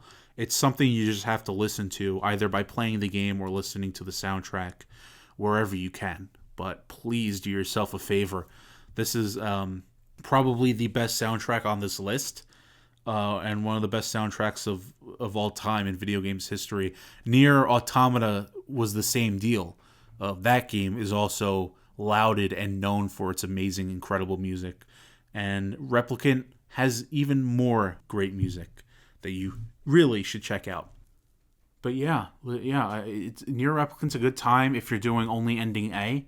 I don't recommend doing all the other endings, if I'm being quite honest. Go watch them on YouTube. You do not need to spend another 15 to 20 hours mulling over the same areas again and again and again and again. It gets excruciatingly, painfully boring. For that reason, I had to drop it down to 7. So let's move on now to number 6. It's another JRPG called Scarlet Nexus. This is a game made by Bandai Namco, brand new IP. It's an anime style, like 2D anime style. Well, the cutscenes are in 2D, but like the environments are 3D with a 2D art style. Really, really gorgeous game. Once again, I adore this game for the storytelling and the characters. I loved the whole story of the OSF, which is like this kind of military organization that defends the world from these creatures called the Others that descend in from space. And they go way into why and how that exists and everything. But it's this kind of defense force for these other creatures, and it is very much a thing where it's like a crew. You're building a crew here. I loved Yuito's character. I played as Yuito. You have the option of playing as either Yuito or Kasane. I went with Yuito first. I finished Yuito's playthrough, but I did not begin Kasane's yet, because apparently there's like different things you get to see for each one. But I did roll credits on Yuito's ending, so therefore I technically beat the game. I just haven't seen everything on Kasane's side yet. Maybe I'll plan to do that soon. But yeah, I love these characters so much. In the beginning, in the first several, like 5 to 6 hours, the game throws a lot at you in terms of characters. Here's this character, that character, this character, and they're all doing their own things in different groupings and combinations over there. And then eventually it hits this point where you get your crew, your solid crew that's going to be with you for the rest of the game. And that crew is pulled out of this kind of pool of characters that are going every which way and teaming up in other things. But yeah, you get your crew of Hanabi and Sugumi and Luca and Gemma. This game has really great action combat where you're using telekinesis to lift and throw objects at enemies in combination with your sword. And this is going to be very hard to explain, but there's these skill trees and things that let you do these things quicker and more effectively. So there's like these miniature systems involved. So if you attack with your sword and then immediately hit the telekinesis button to throw an object, it'll happen like faster, and you could kind of get into these almost like a flow state of combat where you're constantly going in for sword attacks, popping back out to throw something, and then coming back in. Because if you attack if you attack just after throwing something, you will dash right into the enemy. So it's this combination of constantly dashing in and out with the sword, and then whipping these large objects at your enemies. It's a ton of fun to get into. Add on top of that this system of, you have your teammates, right? Each character has an attack that Yuito has, an ability that Yuito can use. So, and there's different types of these. For example, Hanabi is a character on Yuito's team. Her specialty is fire. So she can use fire make fire appear on her weapons. So what you do is you can use her when you use her ability. Your attacks are now infused with fire, and then there's like this little timer. There's another one where the other character's ability is to shield themselves, so you get like shields. You get invulnerability for a very short amount of time. Another one lets you kind of teleport when you dash. So these are limited time things that you could apply to Yuito in combat. It's really, really a lot of fun to activate those. And when you activate it, the character pops up on your screen with like a little activation thing for a second, which is really neat. There are some environmental things that these could be used for. And, this game is not open world. It is a very linear game. There's some areas that are a little bit more open that you return to a couple times. So there's a little bit of nice level design going on there. And for example, Luca is another member of your team, and he can give you the power of teleportation, like I just mentioned, and you can use that to get through certain fences and certain barriers to get to the other side. You could also use it in combat against some enemies. There's a type of enemy in particular where it has a vulnerable spot at the bottom of it, and then this cage where if you get too close to it and try to attack the vulnerable spot as you normally would, the cage comes down to protect it so that you can't hit it, and then it also drops bombs on you. Luca's teleportation ability makes it so that you could stay at a distance and then teleport directly to the enemy really quickly and hit the vulnerable spot before it can close down and protect itself. And you're protected from the bombs that could drop, and you could kind of knock it out too. So I like how some of these things give you abilities in the environment, ways to go about exploring the linear environments, as well as giving you options in combat for facing different types of enemies with different weaknesses or different defense systems. There's also the attack. There's these attack visions where you can call in one of your allies and they kind of become Yuito for one very quick attack. So Sugumi, for example, gives you clairvoyance in her regular ability. So there are some enemies that are like invisible or they move way too fast for you to hit. They give you clairvoyance, and I think it slows down time a little bit. So you could see them and then attack them. Her attack ability for Yuito is she becomes Yuito for a split second and then uses her revolver pistol for a shot, and she kind of jumps up in the air and shoots down at the enemy. Hanabi's thing is that she becomes Yuito for a second and kind of uses her flame staff against an enemy for a quick strike. And these are all like attacks. Luca, for example, the teleportation one, comes in with his kind of weight hammer and does like an uppercut on an enemy.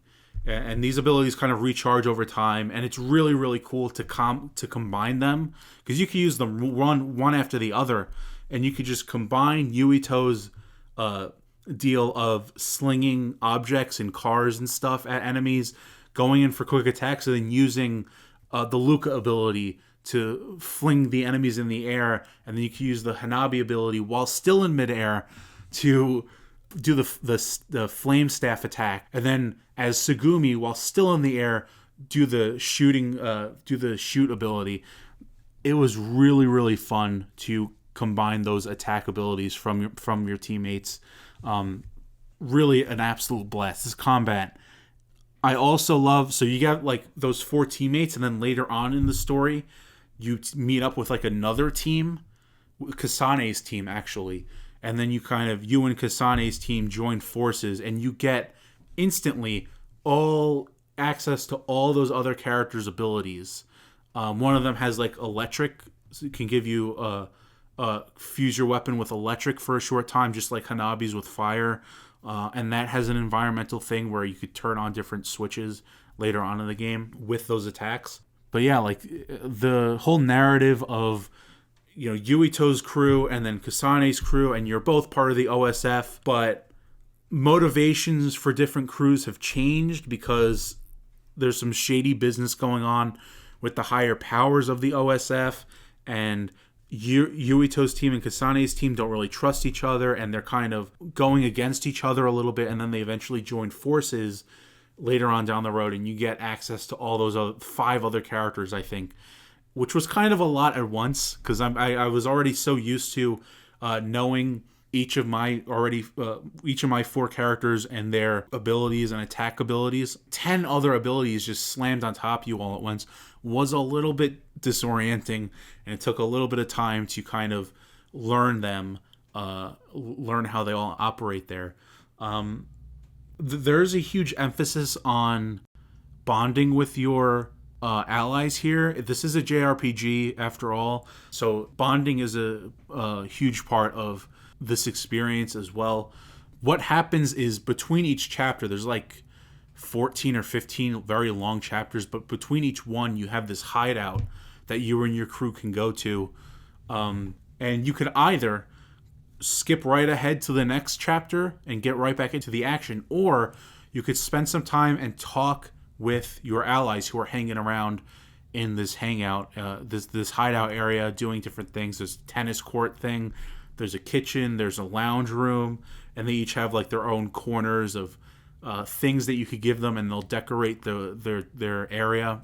But there's also these bond missions, is what they're called, and it's just you, Yuito, and the character just having a conversation about whatever, from Luca's relationship with his brother, who's a major general of the OSF, who's turned evil, or Hanabi and the kind of romance thing that goes on between them, and then there's the character Shiden, who's part of Kasane's team, who comes into the fold with that whole team later on, who you're just mortal enemies with. Like, he's an absolute dickhead to you, but Yuito's nice about it.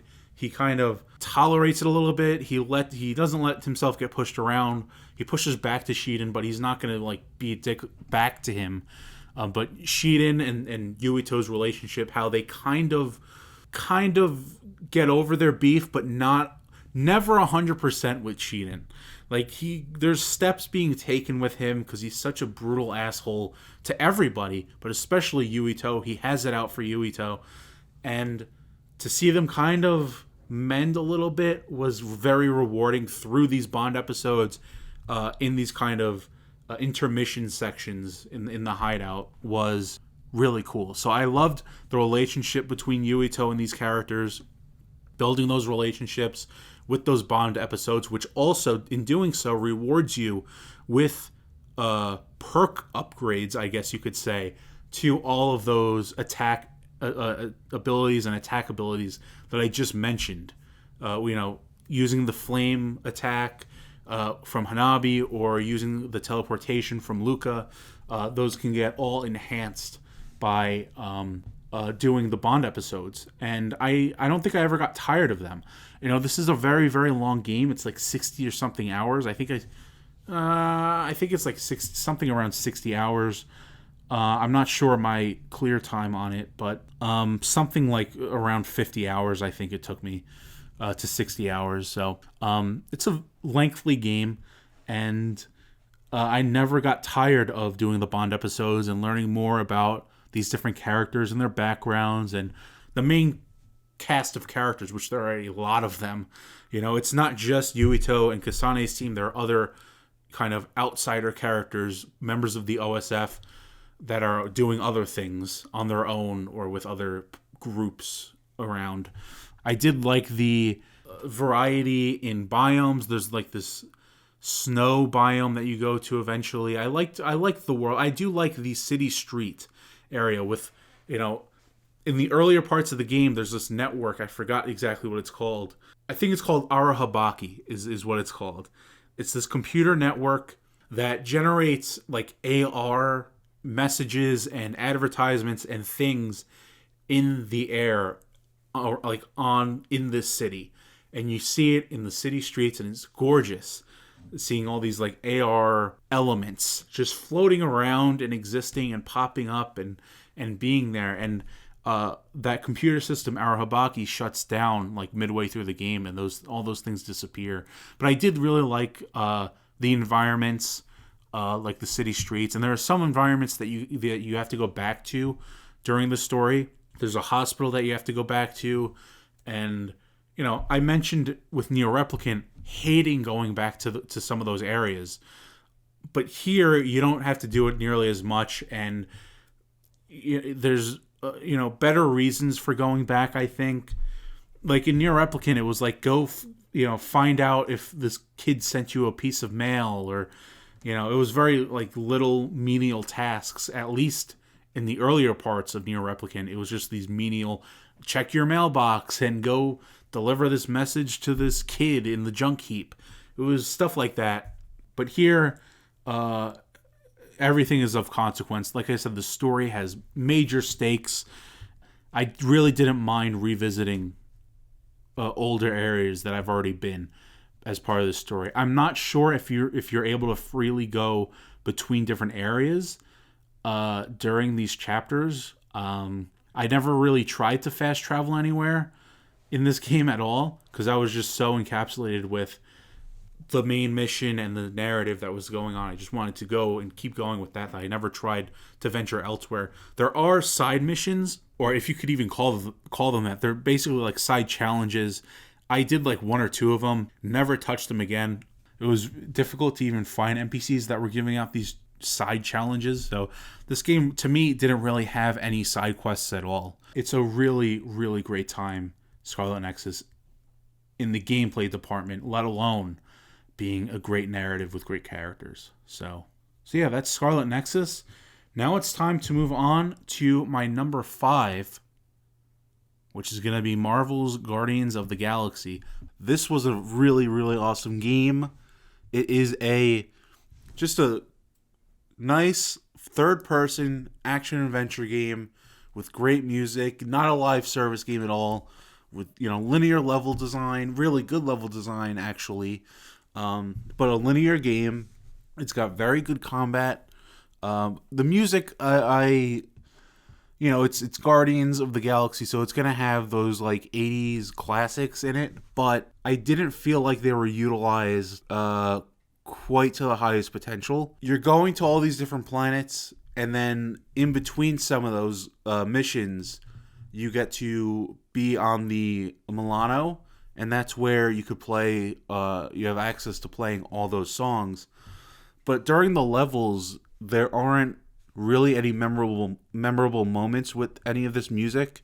Playing as Peter Quill, you only get to play as Peter Quill, which was my big letdown, because I thought the character designs of the other Guardians, of Drax, Rocket, Gamora, I thought those character designs were awesome. I really, really wanted to play as each and every one of them, but you don't really get to at all, which was unfortunate. But they kind of leaned into and committed to, making you feel like the leader of these heroes. But yeah, like you're making decisions, and in battle, there's this system where first of all, Peter Quill's gameplay is pretty smooth, I'd say. He's pretty fun to control in combat. You could, hover up with your boots. You could dash around in the air, and then you have obviously his pistols. His pistols also have this thing where like they overheat, and there's like this Gears of War active reload, where if you hit it, he reloads it instantly, and I think it gives you a damage bonus if you hit it. He also, as the story progresses, unlocks these kind of upgrades for his guns, where they could turn water to ice, and then there's a plasma upgrade where he could melt certain rocks. So yeah, like those upgrades can be used in combat, where certain enemies are vulnerable to different elements, because they are element guns, and I guess those are the different elements, fire, ice, electricity, and wind. So some enemies are vulnerable to those elements, and you could switch between them.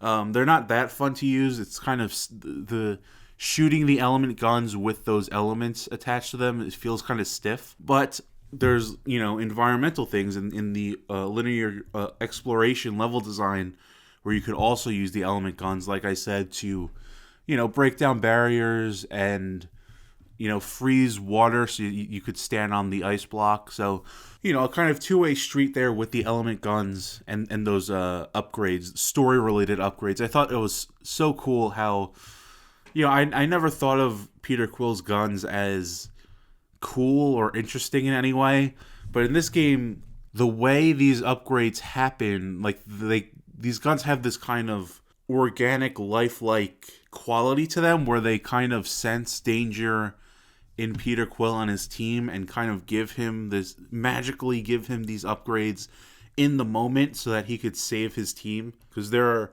several moments in the story where they almost all die, but thanks to Peter Quill's guns, the element guns, they upgrade for him and become extremely useful, and he's able to save everyone's lives.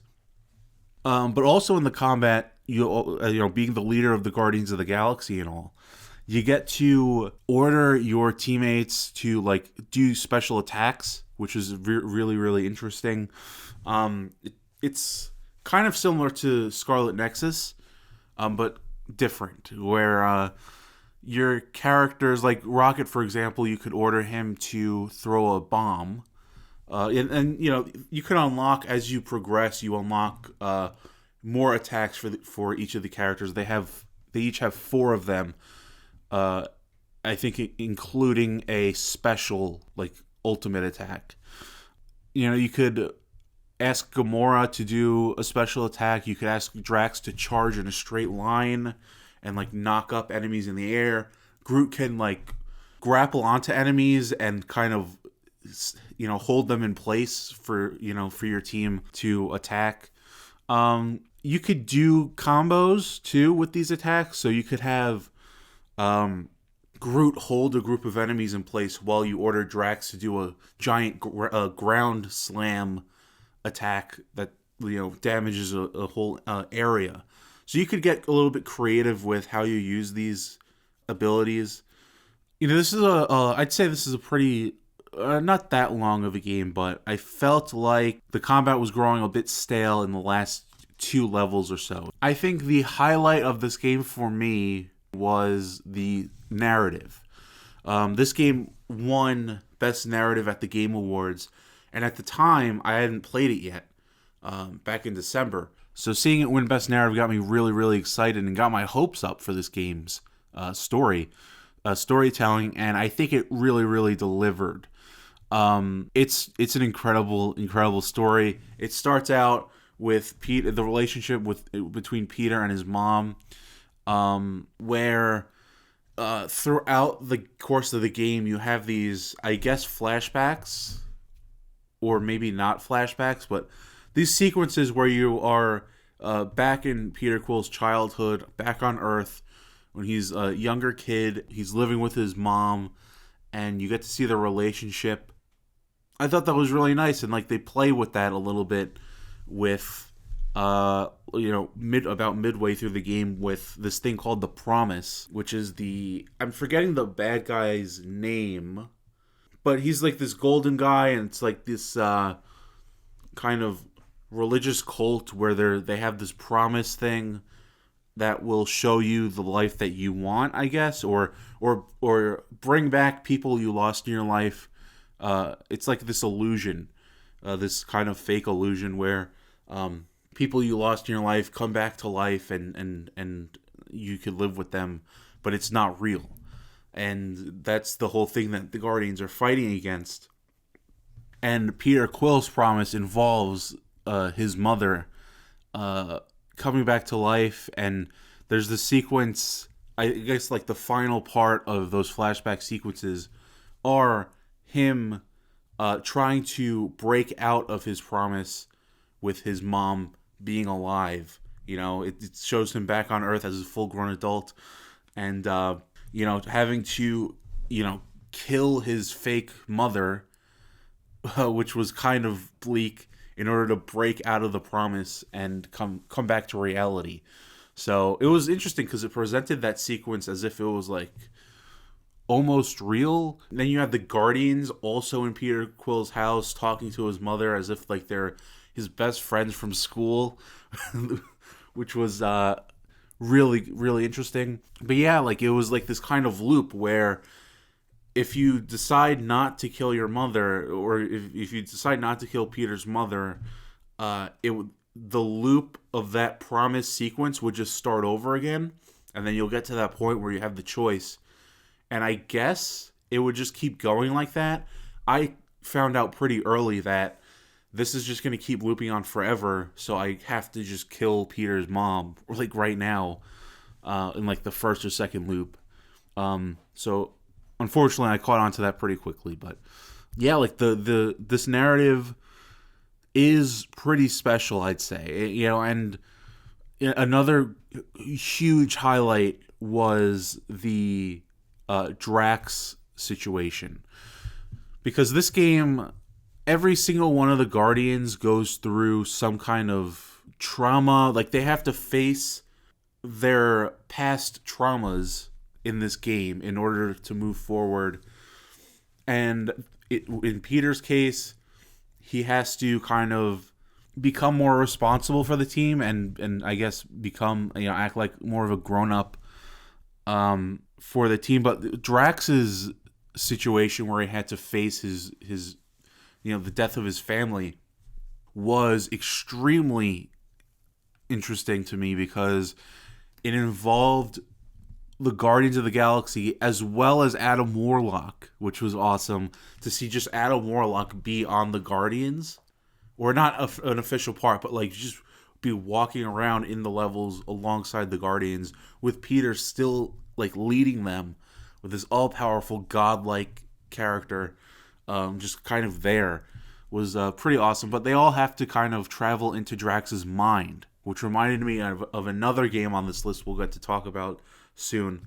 You have to go into Drax's mind, and in there are these manifestations of Thanos, because obviously Thanos is the one who killed his family, and you have to fight these kind of, it's not Thanos for real, it's just these kind of, because you're in Drax's mind, you have to fight these manifestations of Thanos, and that was badass as hell. That was so cool.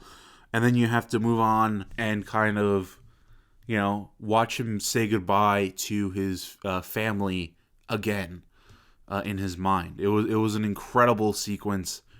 Definitely the best level in the entire game for me was traveling into Drax's mind and helping him accept it and move past it, and kind of reject the promise, because that was the thing. It was like Drax actually was the one who fell to this cult's promise, like officially. Like, he became one of them. He was all in on his promise. He was acting really weird. You know, it was the thing of like, we have to kind of help Drax, you know, get out of this promise thing. And Mantis shows up to kind of help subdue him until they could get into Adam Warlock, to have him help. And it was just like so cool seeing all these characters, Mantis, Adam Warlock, and all the Guardians, kind of seeing all their efforts to help Drax, and to help break his promise. Other characters, Rocket's moment of redemption, I guess you could say, was really, really interesting as well. Not as interesting as traveling inside of Drax's mind, but he has this thing with water where he's afraid of it and he won't go anywhere near it. And we learn why that is because, you know, when he was being tortured on his homeworld, I don't know if it's his homeworld, but he was like tortured as an experiment, and water was involved in that, and so he can never touch water again. And they're in this situation, in this very mission, I think. It's right before they dive into Drax's mind. They're in this situation where the other Guardians are kind of incapacitated. They're kind of stuck, or they're downed. And it's just Peter and Rocket left standing. And they're fighting these kind of phantom versions of themselves, which was also really, really cool to see these kind of ghost versions of themselves in waves. They're just, you know, spawning infinitely. And Rocket has to get behind a rock cavern to kind of make them stop coming.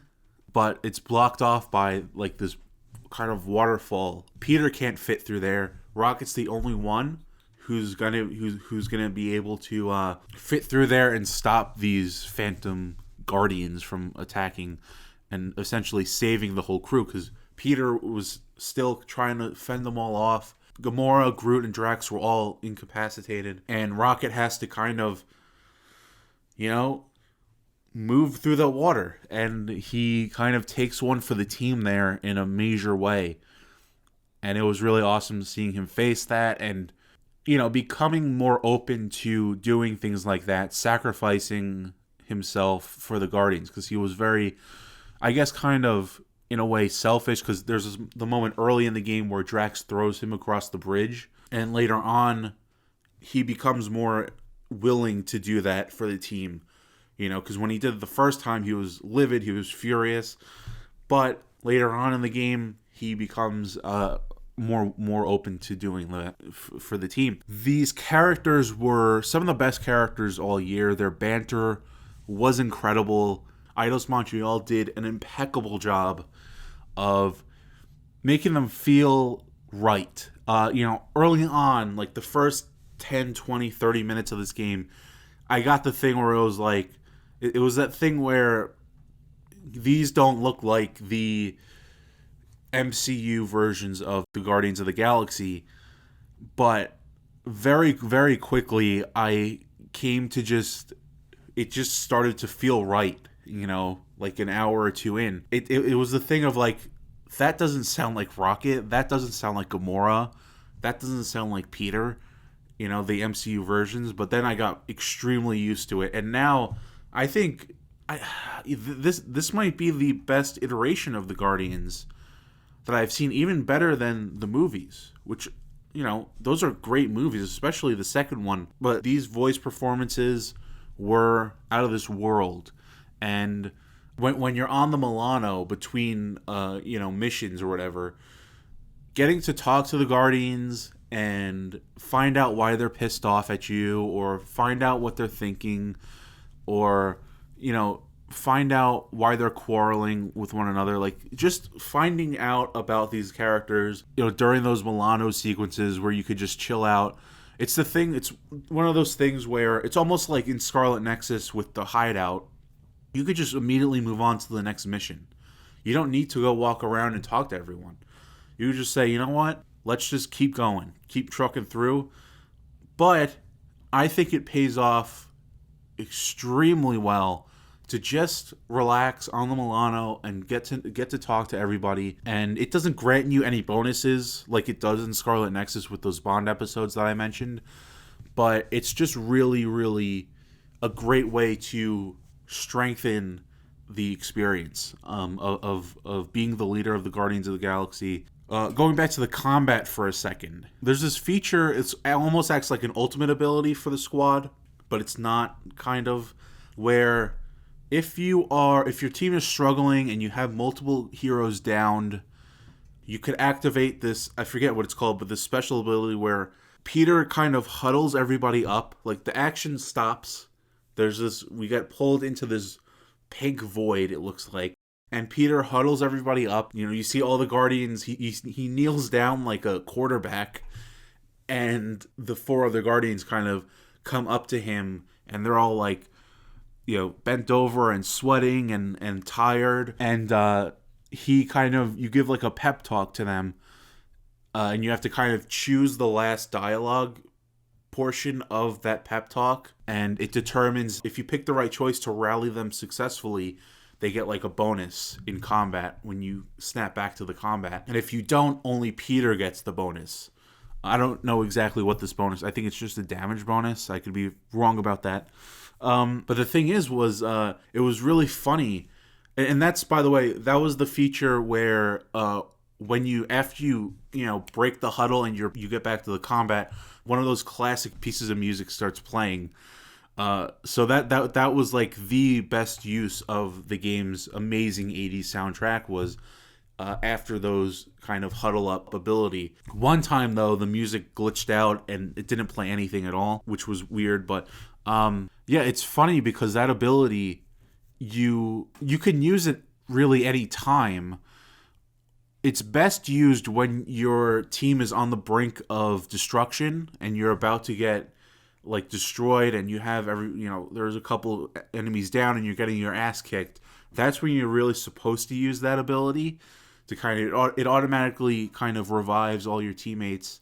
But if you use it at a time where you're not struggling during combat, your team will come up to you in the huddle and they'll be like, Peter, why did you call us in here? We're kicking their ass. Why did you stop us? It's kind of funny how that works. I definitely appreciated that, because it doesn't work like an ultimate in Overwatch where you could use it any time and it'll be pretty much effective.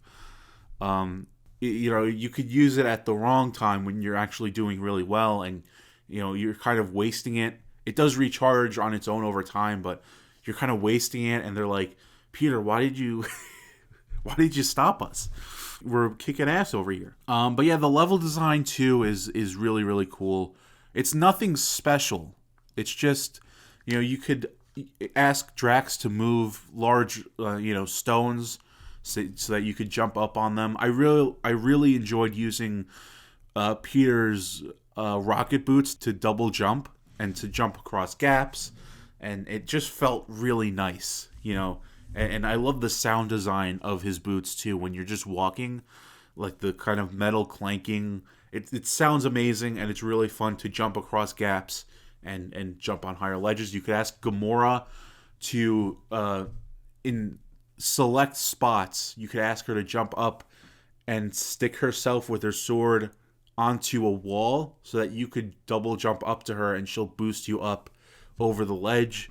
You could have Groot make bridges with branches to get across larger gaps. Rocket could hack terminals. They all have their uses in the kind of level design and the level exploration aspect.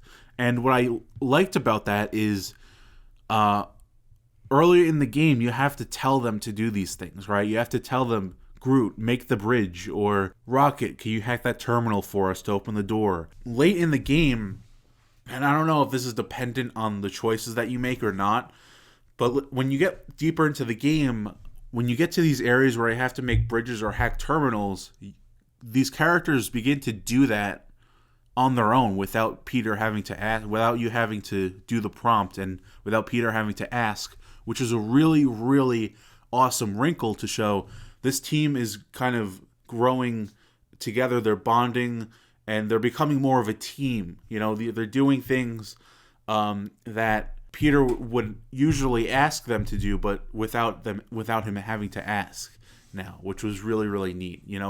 I really, really like that small little detail. I noticed that, and I was like, damn, like that's really nice.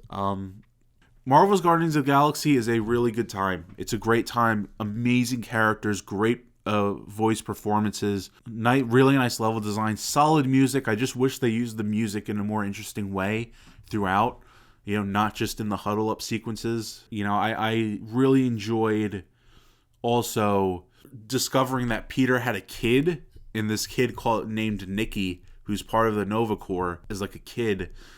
And we learned that Peter's her father, and I loved, it was like second or third mission where Peter doesn't know that he's her father yet, but he's doing the math in his mind, and it kind of makes sense that she might be his kid.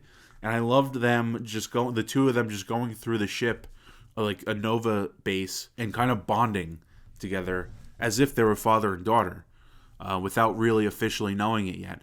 And he is her dad, but it turns out that he's actually not, which was disappointing. I wanted him to be her real father, but unfortunately, she's some orphan.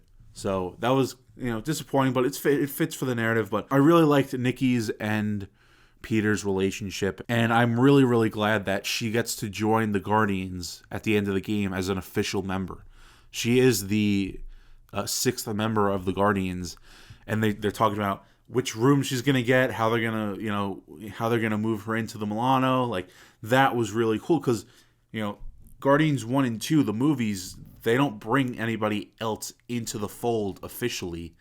You know, they have Mantis, but she's kind of not an official member. There's Yondu, but Yondu, I think, was an original member in the comics, like the very first iterations. But in the movies and in this game, it's just Peter, Gamora, Groot, Rocket, Drax, and now Nikki, which is super cool to see her kind of get her powers and join the Guardians officially. So that gives me a lot of hope for a potential sequel. To see her, maybe, you know what would be really cool? I would absolutely love this. Because Nikki joins as like, I think she's like 12 or 13 or something, maybe older, like 14, 15. I love to see it go like 10 years into the future where Nikki's like an adult and maybe some of the other Guardians, maybe Rocket died or Drax left or Peter died. It would be really cool for like that scenario of, okay, now she's leading the Guardians and there's one or two new members and there's Gamora who's still left over from the old squad. Like that would be really, really cool to see like the legacy of the Guardians evolve as characters, you know, leave the Guardians or die off and new characters like Nikki join up. That would be really cool, but we got to move on. Marvel's Guardians of the Galaxy was an excellent, excellent game. But we got to keep going to my number 4 game, which is The Ascent. This is a kind of smaller game, lesser known game. It's a isometric, cyberpunk themed, I guess you could call it an action RPG. I would actually call this a bona fide Western RPG. I fell in love with isometric games last year. Desperados 3 was on my list. Was my first ever the first ever isometric game to make one of my lists. I talked about Death's Door earlier, which is isometric, and now The Ascent here at number 4. The Ascent is pretty incredible. Its storytelling is kind of weak, and its characters are kind of weak. I feel like the story does not have much of a personality at all. It's more of what I love about it is more of the world, and it's this cyberpunk world. There's all these corporations, and you're just like a cog in the machine at one of them. At the Ascent Group is the company, and you're just the cog in the machine who works at the lowest level, literally, and you kind of become this mercenary, and you rise through the ranks, and you know you create your own character kind of deal. It's an RPG. So that's common in RPGs. And yeah, you kind of rise through the ranks. The story is kind of weak.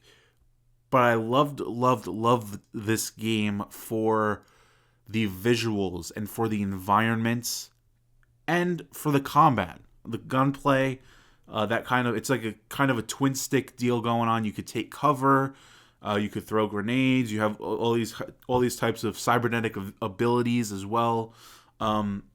I loved this game world. Every corner and every inch of this game world is packed with something.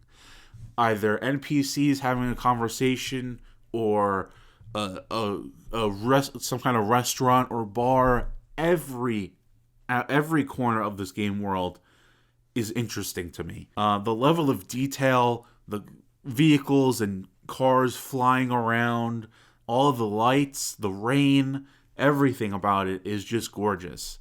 It's structured in... So part of me loving this game was the process of me discovering exactly what the layout of the game world is. Because I guess you could call it technically open world, but it's kind of layered. It has 4... It's like a cake, really. If you think about like a round layer cake.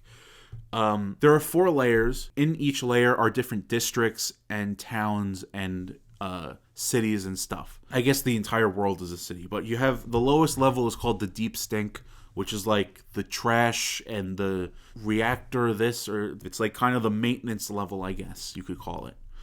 The level above that is called the Warrens, which is where Cluster 13 is, which is like kind of like the main city. It's like the megaton of the Ascent, I guess you could call it. It's Cluster 13, and it's got kind of like the lower middle class area, because theme of this game is like the class system, because it's about all these corporations and in this cyberpunk dystopia. So that's like the lower middle class is like the Warrens. The level above that is kind of like the a little bit higher class. You got like markets, and you have like this kind of airport area, but it's not for planes, it's for spaceships or whatever. You have this kind of airport.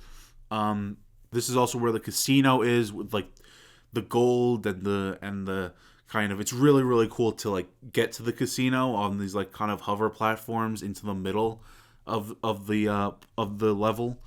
And then the fourth level, and I'm saying level not as in like a linear game level, like these are like they're stacked on top of each other. You could travel between them at pretty much any time, as long as you have them all unlocked, as long as you're far enough in the story.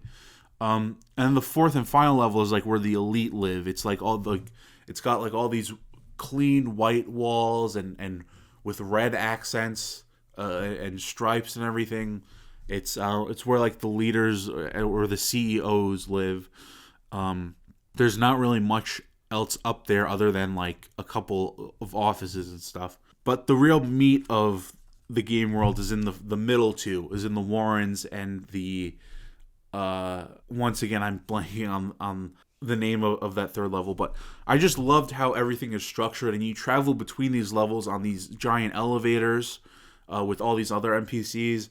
But what I loved especially about this is, because I mentioned each of these levels has different towns in them, right? And you have to kind of travel on foot between them. But there's also the metro system, where I believe they only exist on the middle two levels.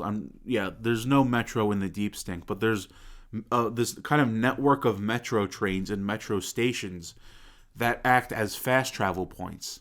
But I loved it because let's say, first of all, these metro stations look awesome, but you go to a metro station and then if you stand on the platform, a train will just show up in seconds, like naturally. It's not just sitting there waiting for you to use it to fast travel. You have to wait for like a couple seconds, and it'll come, and then you just get on and you pick where you want to go, but you don't get a loading screen. You actually have a sequence where it kind of loads while you're waiting on the train, and you can like walk around a little bit on the train as the fast travel is doing its loading. So I thought that was a really really neat wrinkle. And you can't just fast travel from anywhere. There is a taxi system that you can do that, but you have to pay for that. The metros are free, but I loved like having to travel to the metro with the intent to fast travel, because you have to plan out. The map is kind of confusing, and so you have to kind of plan out, all right, I need to go up north, so I have to travel a little bit south here to this metro station so that I could just use the train to get there. I loved those little stations there. Most of them look exactly the same, but some of them are laid out a little bit differently. That metro fast travel system is one of my highlights of this game, because it on the train there's also NPCs and they're doing stuff, I guess, but it's also all the same NPCs, or they're all in the exact same positions, but they kind of change. Like they might be wearing different types of clothes or whatever, but it just goes a long way to making the world feel more alive, which it already feels extremely alive. But those trains, that train metro system goes so far into just really making this feel like a living, breathing game world. And an isometric video game, by the way, which is an insane feat as well. I feel like it's easier to immerse somebody in a game world if it's a first-person shooter, for example, or a third-person action game. This is an isometric video game, and I was incredibly immersed and just so impressed with how the fast travel system worked. So yeah, that's me discovering how the layout of the world worked was really a good time, because you start out, it's really confusing.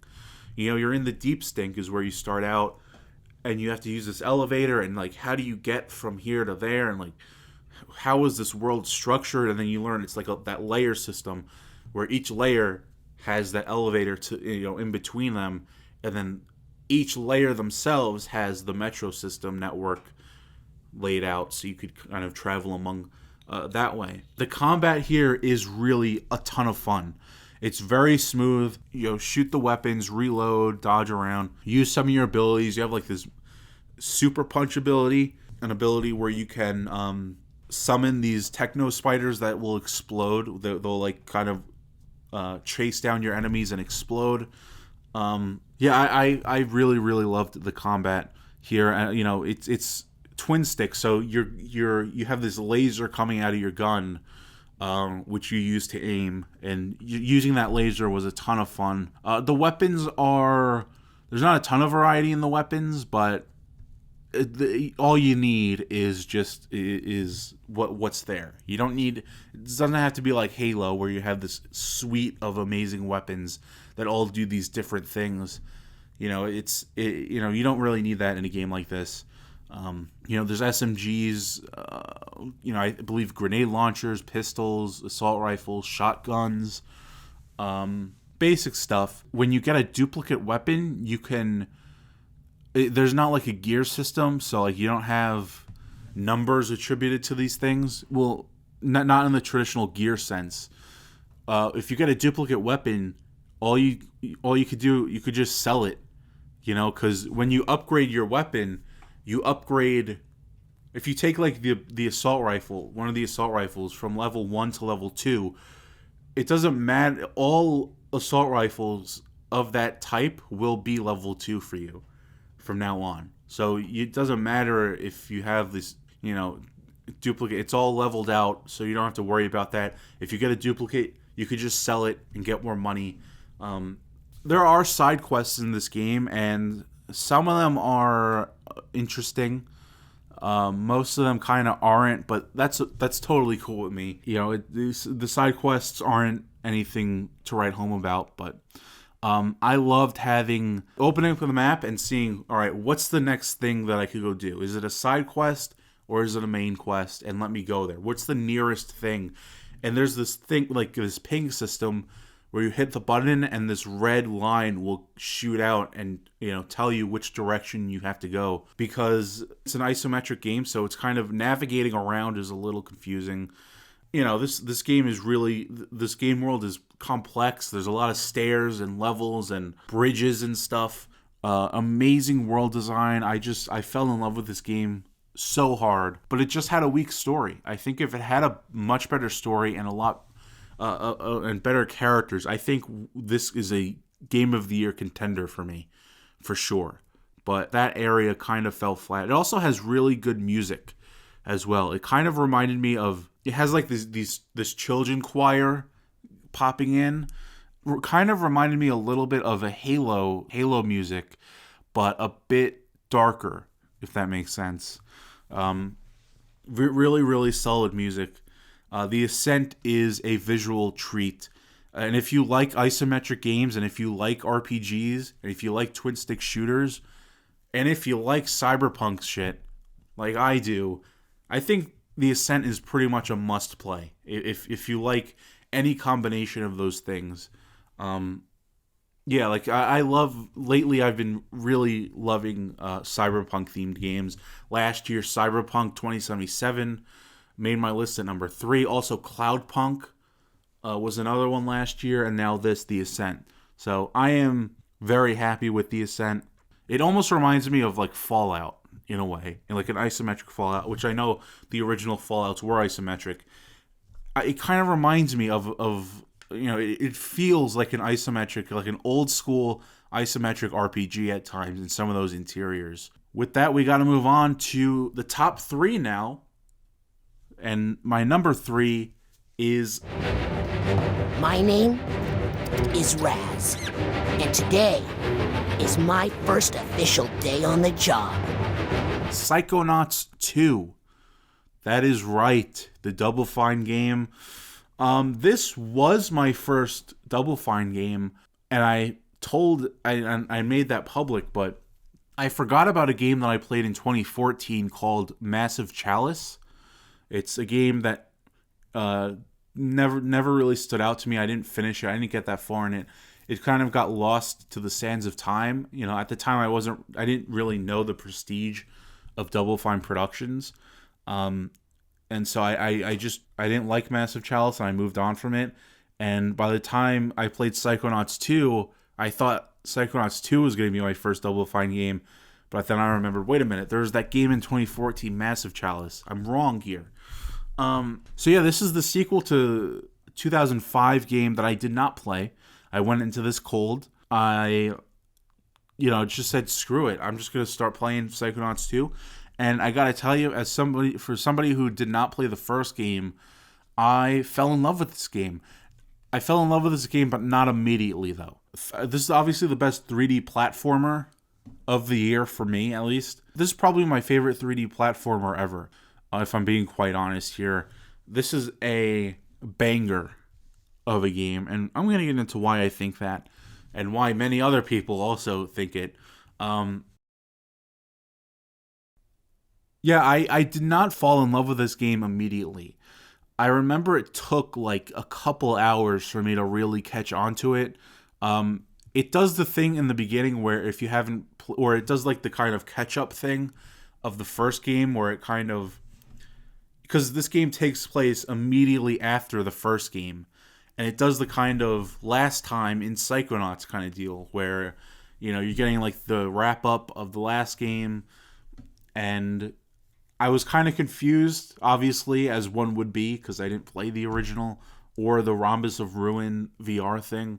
So I was majorly confused, also trying to learn these characters like Sasha and Mia and Hollis, and there are a lot more characters to get to.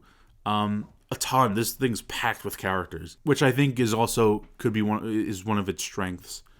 Early on, like I really wasn't getting it. I was like, this is cool, but like, what's all the rage about? And then we got into the Hollis's kind of hospital themed level early on, and still I was like, what's all the fuss about? I don't get it. Why?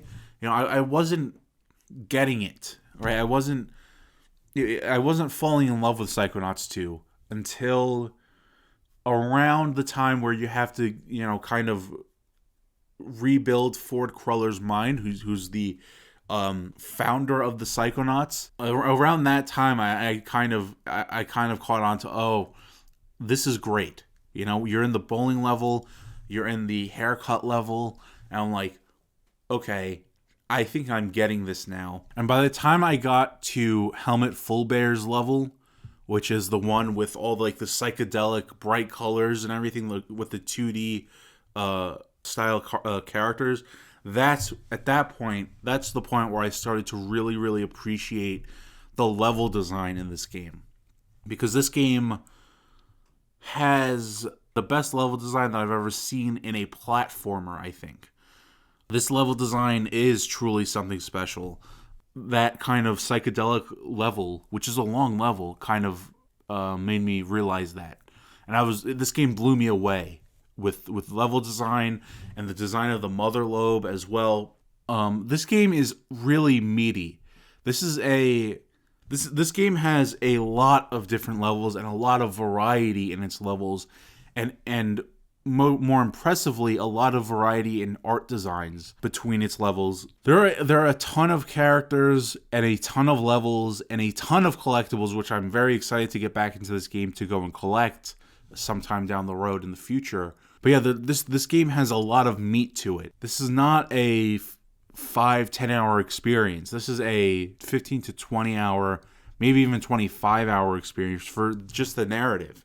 And there's some side quests or side things to go do, but those are more of like collectible things for the most part. The main story is like the meat and potatoes of this game, but there are a lot of meat and potatoes because this is a long, meaty, lengthy game.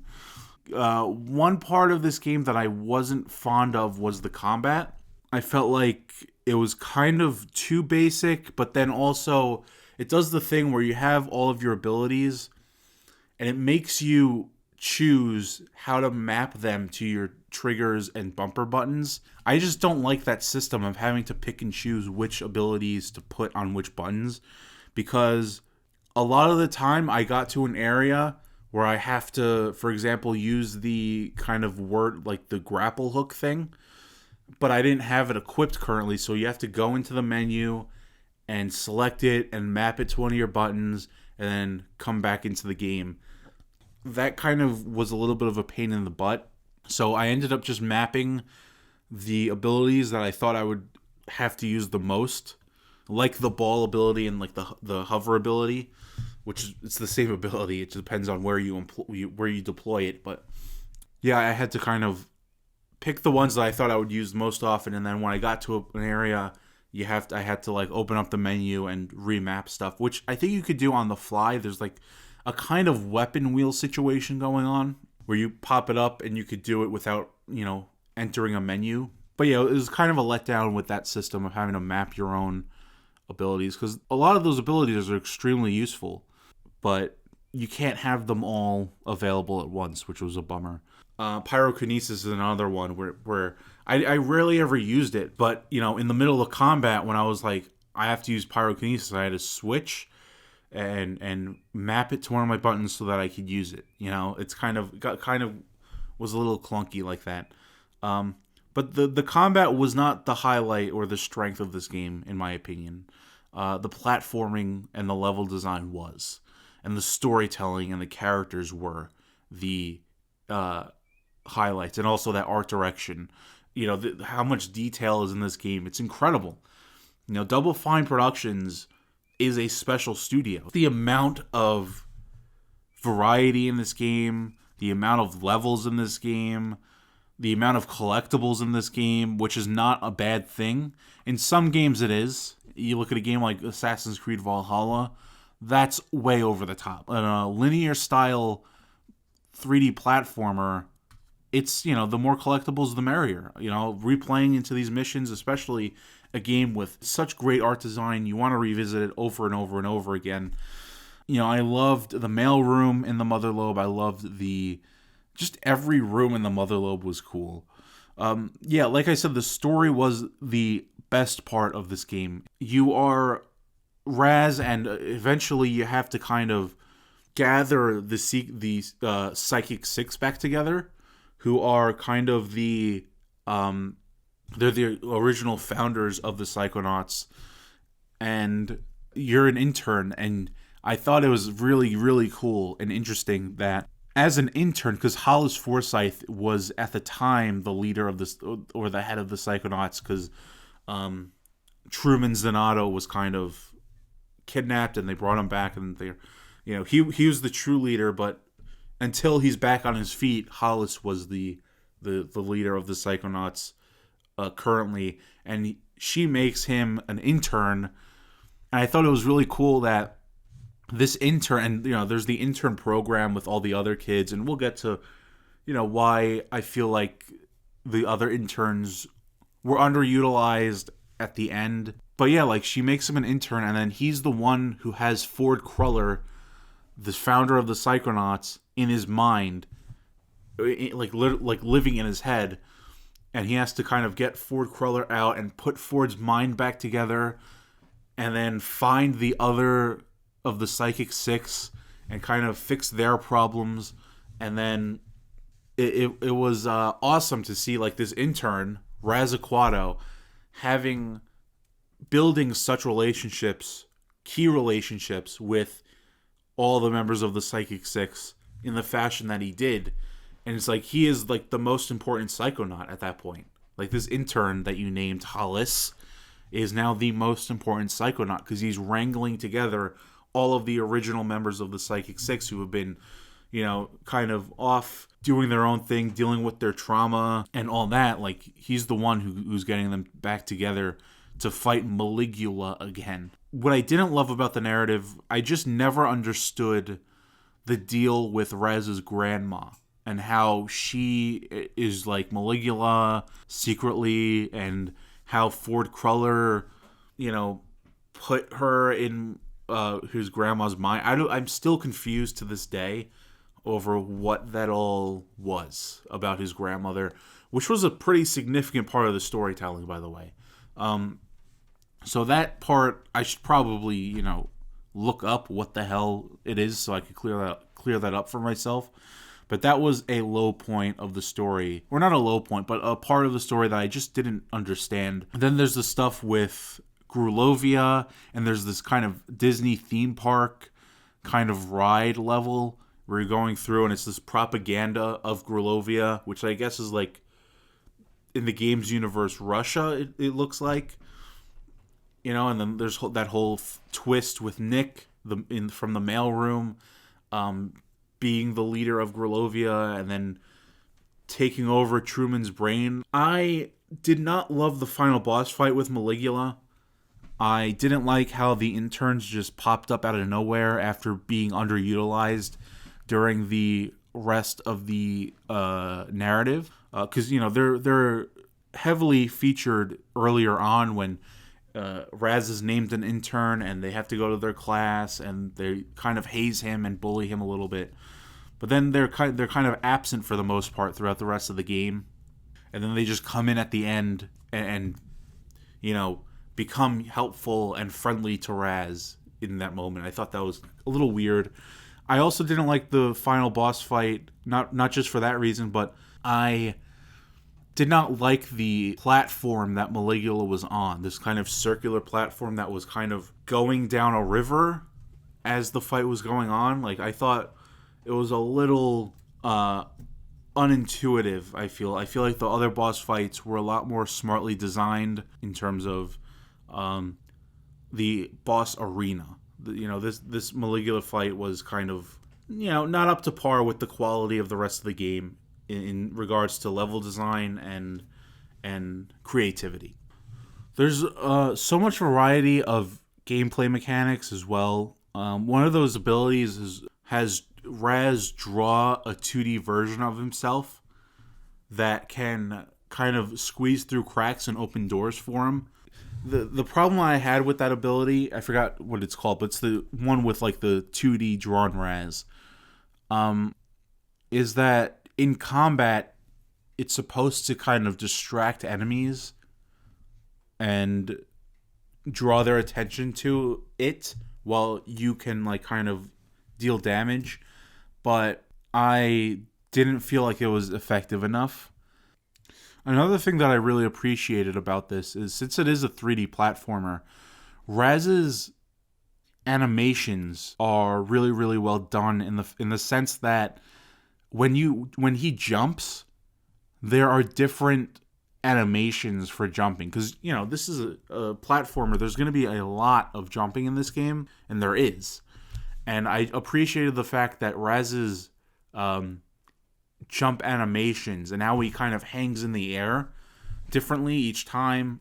Sometimes he'll have his arms fly up behind him, or he'll have his legs kind of do different movements in the air while he's jumping.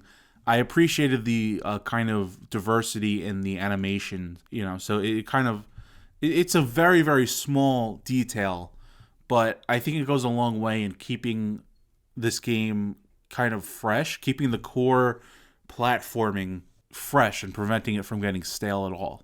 So that is something that I appreciated. But when I think about all the levels in this game, when I think about the dentist level with all the teeth, when I think about the bowling level, when I think about Cassiopeia's level with the 2D hand-drawn like paper style, I think about the psychedelic one with Helmut Fullbear.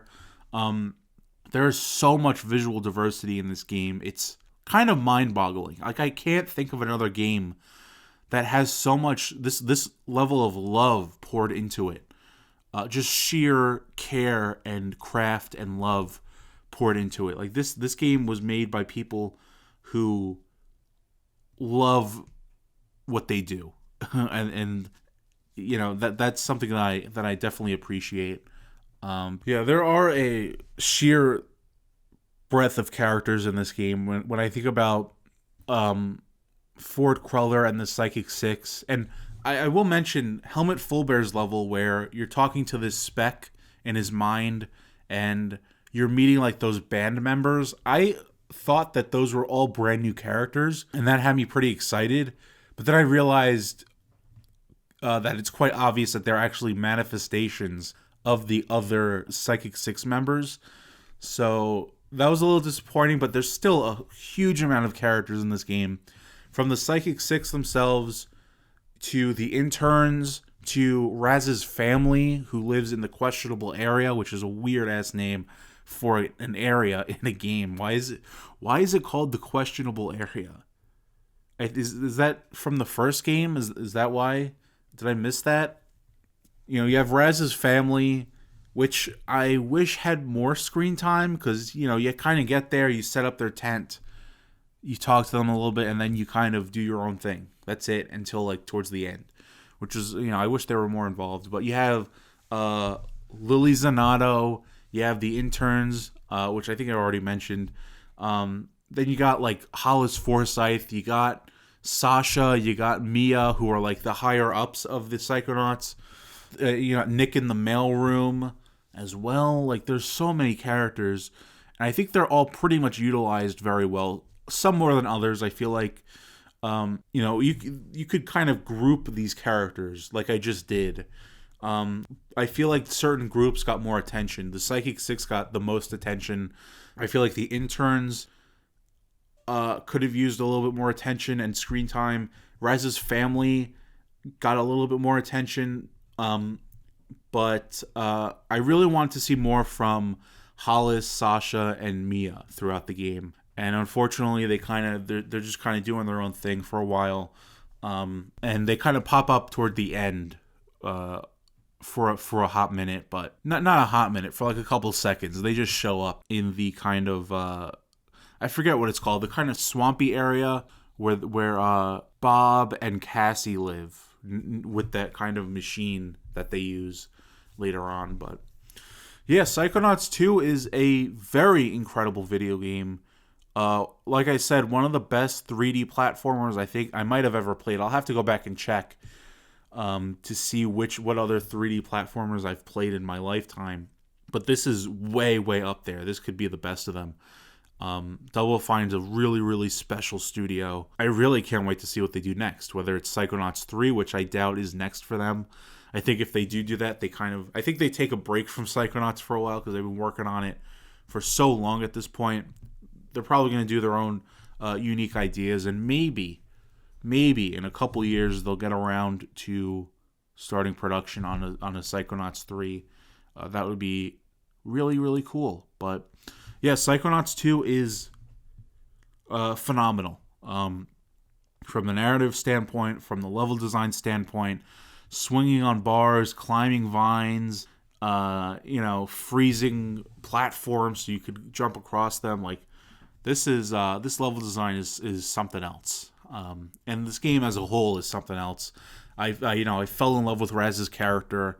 I fell in love with all the other characters and Raz's relationships with them, with the Psychic 6, and how he becomes the most important Psychonaut by doing all of that and freeing Ford Cruller from his broken pieces. And so many levels, such a meaty game, and I can't wait to see what Double Fine Productions does next, because it's likely, if this is anything to go by, it's going to be special. This game is special. So yeah, shouts out to Psychonauts 3. Shouts out to Raz Aquato on graduating from the intern program, I think. Did he? He probably did. I don't remember. There's like the final kind of cutscene there where something happens where I think he graduates out of interns.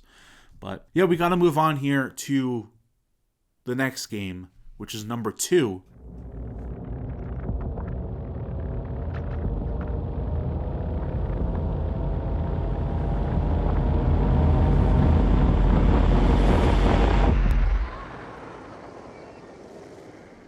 That's Little Nightmares 2.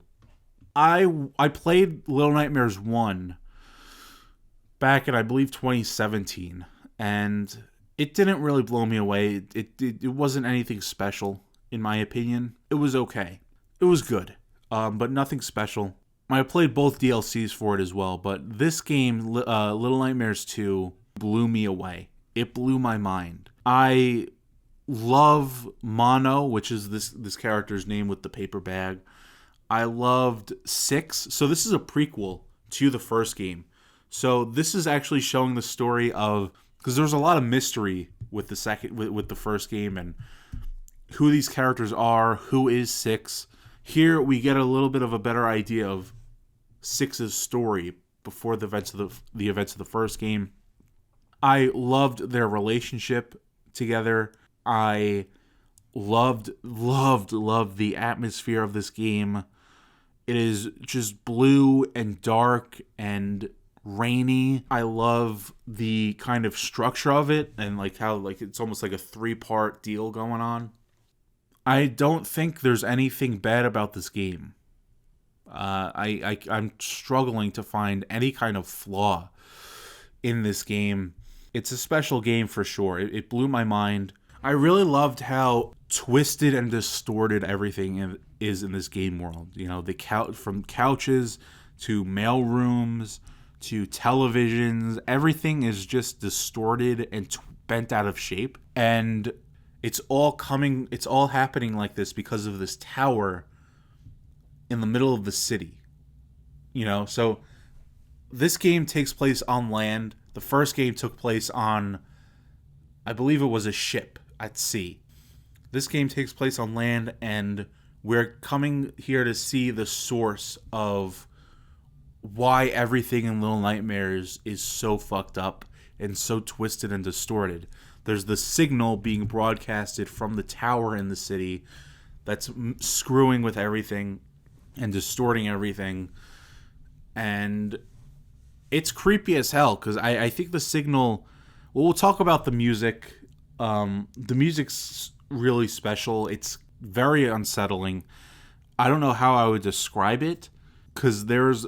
Towards the end of the game, in like the TV sequence, there's a lot of like this kind of upbeat, happy tune going on with some of the televisions, and it's so off-putting.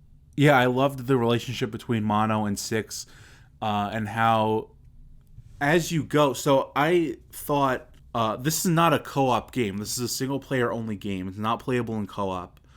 I thought this was good. When 6 popped up, I thought this was going to be a deal where a co-op partner can like control 6, but that's not the case. Like 6 is supposed to be on her own, controlling herself. She's like AI. But I just loved how in some moments she'll help you move objects and stuff.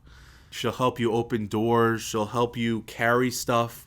Like, I thought that was a really cool wrinkle of how they're working together and highlighting how their bond is growing. And there's some moments throughout, toward the end of the game where this bond that's been building throughout this game is kind of becoming stressed a little bit. And I'm not going to get into it, but some really wild shit happens at the end in like the finale.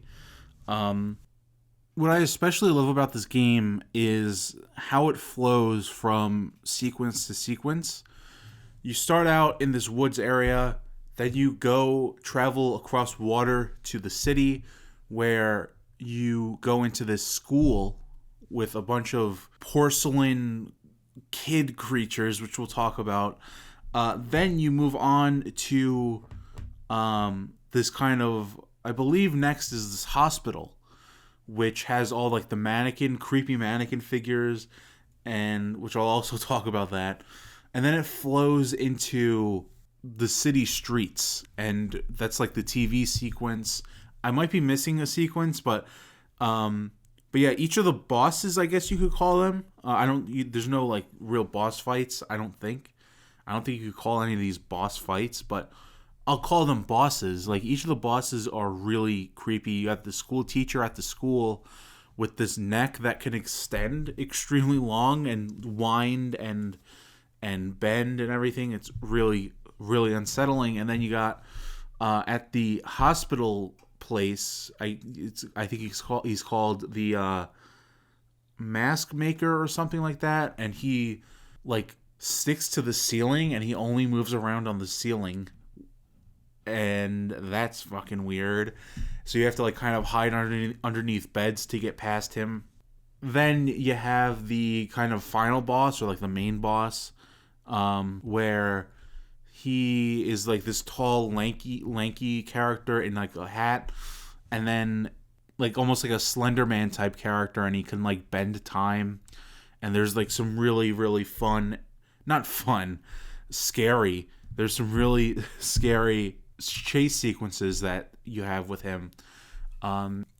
So, and you know that character. We'll talk about the character later, but like, you know, with the porcelain kids in the school, that was extremely interesting because that was an actual sequence where you could do combat.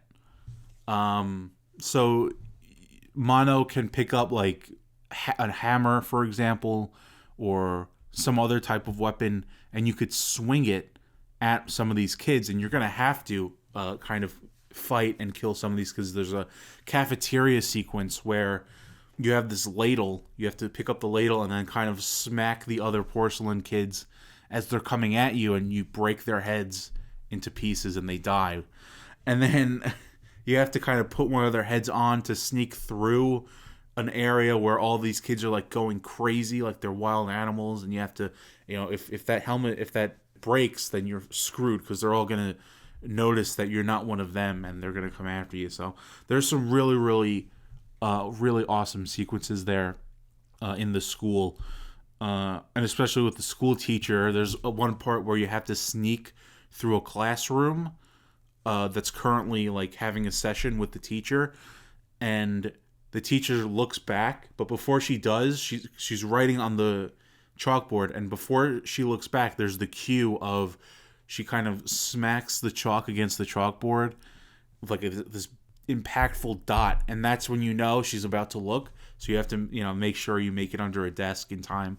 And then there's the mannequins in the hospital sequence, where they stop moving when there's a light shown on them. So there's some very interesting rooms in there where you get a flashlight, and there's this dark room where you have to kind of make your way from the left side of the room to the right side of the room, and the whole entire room is dark, and there are mannequins in there that you can't really see that well creeping around, and you have to kind of maneuver past them while shining the light on them, keeping the light on them, so that you can kind of move past them forward. But then there's another one coming, so you have to switch the light to the next one to the right of you that's coming at you, and kind of move quickly in time so that you could kind of capture all of them in light behind you as you keep moving to the right. So that was a very, very interesting room to figure out. I also love the puzzles in this game. I think the puzzles are very cleverly designed, with some elevators, and there's a mailroom puzzle, and there's like a supermarket puzzle, I believe. I loved the TV section, where Mono can travel through TV screens if they're like turned on and staticky. You know, you find a remote and you could turn on a television and then touch it to, you know, travel through the screen, and then it acts like a portal, and then somewhere else you'll pop out of another television. And the kind of characters, the civilians of the city, are kind of, since they're distorted and twisted, they're like captivated by the television screens. So some of these puzzles require you to turn off a television that one of them is using. They'll kind of start chasing you because that screen was keeping them like contained and captivated, so that you could run around without them really noticing you at all. There are parts where you have to shut off a TV and have them chase you so that you could kind of move past and stuff like that. I really loved the puzzle design involving some of those TVs and civilian characters. I loved how they were part of that puzzle design. Very, very cleverly done. I loved the feeling of this game. Also, just felt good to play. I loved the feeling of climbing on things, whether it's ladders or drawers or windows. It just felt, the sound design was right, and the animations were right, and climbing on stuff and just traversing through like walls and under floorboards and stuff like that. It just felt so good to move throughout this world, this very, very violently creepy world. This game is really something special. It really blew me away. This could have been my game of the year. It was very close. It was extremely, extremely close. Little Nightmares 2, I played it earlier in the year, I think in February of 2020, or around when it came out, and it was like my front runner for a very, very long time. Everything in this world is twisted. I loved the finale of all the pink lights, and you're kind of in this pink void, having to kind of fight Six, and you learn that Mono is the tall man that's been chasing you, but like it kind of sets up this kind of time loop where he's chasing you, but then you're him, so that you become him later on, and I guess another Mono comes across to the city on a boat again, and then your Mono chases them. So there's like this kind of weird time loop that goes on with the storytelling. The storytelling isn't active, I guess you could say. The storytelling is very kind of vague. There's nobody speaks in this game. There's no dialogue at all. Just grunts and screams and stuff. It's on the shorter side. I think it's like a 5-6 hour game. You could get through it in like 3 or 4. I took my time with it, of course, but it's on the shorter side, which is a little disappointing. I guess you could call that a little bit of a disappointment. And the combat when you're swinging hammers or ladles and trying to kill those porcelain kids that are coming after you, that timing doesn't feel great. Like, the timing has to be perfect or you're screwed, and there are a couple of frustrating moments there. But yeah, like those are nitpicks. Those are just non-issues when it comes to how much I loved this game. I felt a deep connection with this game. Unfortunately, Tarsier Studios kind of became acquired by Embracer Group. This is a Bandai Namco IP, and this was published by Bandai Namco. So Bandai has the IP, and Tarsier Studios is with Embracer Group. So Tarsier Studios can't work on another Little Nightmares game, which is really sad and unfortunate. I'm just glad the last Little Nightmares game they made was so special, like this. Because the first game wasn't all that spectacular. Maybe I'll go back to that game having played this, and I'll appreciate it a lot more, hopefully. But it's just sad that Tarsier can't work on Little Nightmares anymore. Hopefully Bandai finds another studio that's going to be capable. It's going to be really hard to find another studio that could do it like this. But hopefully they find another studio out there who could be capable of carrying on this Little Nightmares franchise, because I love Little Nightmares 3. But we're going to have to move on right now to my number 1. This is my game of the year. Here it is.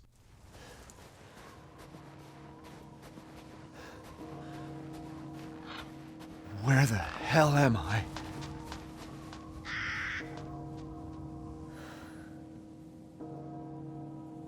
Resident Evil Village. That is right. So, a couple of interesting things to note here.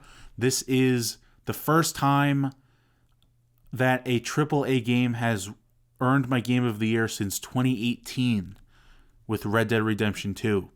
Because in 2019, it was the first indie game ever to win my Game of the Year, Outer Wilds. And then 2020 was the first 2D game to ever win my Game of the Year, also an indie game, Carrion. This time, finally, a AAA game earns my Game of the Year again.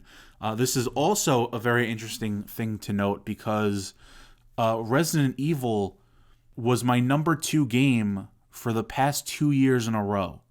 In 2019, Resident Evil 2 was my number 2 game. In 2020, Resident Evil 3 was my number 2 game. Finally, Resident Evil prevails after 2 years of being just short. Resident Evil Village had the stuff to kind of come out on top this year. This is also interesting for me because this was the game. So I played those other two Resident Evil games, Resident Evil 2 and 3, because they didn't seem that scary, and they really weren't that scary. When I looked at Resident Evil 7 and Resident Evil Village, I was like, that's a bit too far. All right, I don't want to play Resident Evil Village or Resident Evil 7. The first person stuff, it looks way too scary. I don't want any part of that. I don't like horror games. I stuck with Resident Evil 2 and 3 because they weren't that scary. But then I kind of gave in because Resident Evil Village looked too good. It was like early last year where they were doing all these previews and trailers and events for it, showing off a ton of the gameplay. I was like, you know what? I'm breaking down the horror game wall. Okay, finally. I am done being afraid of horror games. That's it. I'm playing Resident Evil Village. And to prepare for that, I played Resident, because it's a continuation of Ethan Winters' story from Resident Evil 7 Village, Resident Evil 7 Biohazard. But to prepare for that, I played Resident Evil 7 Biohazard. I loved it a lot, and I was ready for Village. And Village is an incredible experience. I think Ethan Winters is a little bit better in terms of dialogue here. He was pretty bad in RE7. Here, he's written a bit better. His lines hit a bit harder. Some of them are still a little cheesy and corny. Looks like I caught a big one. Stuff like that. It's just, I'm sick of bugs. When he kills one of the sisters. It's it is what it is. But I think it's vastly improved over RE7 for the most part, barring some of those lines. I love the atmosphere of this game, and I love especially the castle. I think the castle is extraordinary. It's so cool because I thought my vision for this game, for what I thought this game was going to be, was there's going to be the village and then the castle, and you would progress. You'd start the game, you'd progress through the village for the meat of the game, and then the castle would be, you'll get to the castle, and then that's where the last part of the game happens, and that's where the game ends. I was dead wrong, because the castle is just the beginning, right? You go through the village and everything, and you meet some villagers, and I wish these villagers had more time to breathe. I wish they had more to do. I wish they weren't just all killed off, like almost immediately. Like the sequence with the villagers, if you're speedrunning it, and I'll get to speedrunning later, it lasts like 3 minutes at most. Actually, if you skip through all the cutscenes, it's like 1 minute of villager stuff. I wanted more to do with the surviving villagers. But yeah, you go through, you do all this stuff, you get to the castle, and then I remember feeling like, I remember finishing up the castle, and I was like, is this really the end? I feel like I only just started this game. I finished the castle section, which is a very intricately designed Resident Evil 2 police station style experience. Not quite exactly, but it's the closest that you get in this game to a Resident Evil 2 Raccoon City police station type of environment. I remember getting there and leaving the castle and defeating Lady Dimitrescu, who was incredible, an incredible character. But I thought that, is this really the end? And then I progress through and I get to the Duke in the altar, and that's the first time you even get to the altar in the village. And he's like, yeah, there are these other lords out there that you got to go kill. And there's all these, there's more. There's a lot more. It's not just the village and the castle. There's House Beneviento, there's the factory, there's the stronghold. There's all these different areas. And I was like, wow, this isn't just the castle. There's more. And I was so pleased and thrilled by that. I really, really, really loved the 4 different lords. There's Mother Miranda, who's like the leader, and then there's the 4 lords, Lady Dimitrescu, Beneviento, and then there's Moreau, who's like the fish guy, and then there is Heisenberg, who is the mechanical guy over there, who has magnetic powers, I guess. There's an early cutscene earlier on where, because the marketing for this led up, and we only saw Lady Dimitrescu. So I was led to believe, and many others probably were, that she was the main villain of this entire game. But no, there's a opening cut. There's a cutscene in the earlier sections of it where you get the sit down of all 5 of these villains, and it's Mother Miranda's there, and it's Moreau, and it's Heisenberg. Well, Heisenberg was in the trailers, and it's Beneviento with the weird creepy doll Angie. That creepy doll in that cutscene made me go, oh my god, there's so much more to this than just Vampire Lady. There's so much more going on here. And I became so excited to uncover all of it, to figure out who are these people, who are all these villains that just popped up. Not a peep in the marketing about Beneviento or Angie or Moreau, and I think that's a good thing. I think the less we see and the less we know about a game, at least in my opinion, a ton of people will disagree with me. In my opinion, the less we see and know about a game's narrative and characters and villains and whatnot, the better. And that paid off here with some of these villains. Lady Dimitrescu in her castle, she's one of the stalkers in this game. There's another that we'll get to. She kind of is not as great of a stalker as Mr. X. I think Mr. X is the GOAT when it comes to Resident Evil stalkers. Nemesis in RE3 was a very linear, scripted type of deal, and I talk about how I didn't mind that. I appreciated that about Resident Evil 3 and Nemesis. Here, it's a little bit more of a Mr. X type of deal where she is like actively stalking you throughout the castle, but the castle isn't designed the same way as the police station where there's all these loops and hallways around. The castle is more of a closed-in space where there's not a lot of loops to get around certain rooms and areas. So Lady Dimitrescu kind of is relegated to only a few areas of the castle, or at least I only ran into her stalking me in only a couple of areas. There's like the main hall, and then the courtyard, and then like the upstairs, like the giant staircase area up in those hallways that are kind of sprout off. They don't really connect. So there's not a lot of opportunity for her to be that dynamic of a stalker. She kind of hung out mainly in the main hall area for the most part. So I found that a little bit disappointing, but also relieving, because dealing with a Resident Evil stalker is always scary and frightening, and when they are not as relentless and ruthless and committed to killing you as Mr. X is, then I'm all for it. Go ahead and do that. Yeah, as a stalker, Lady Dimitrescu wasn't as prolific as the GOAT himself, Mr. X. And I think that's partly to do with how different the environments are and the layouts of the castle versus the layout of the police station.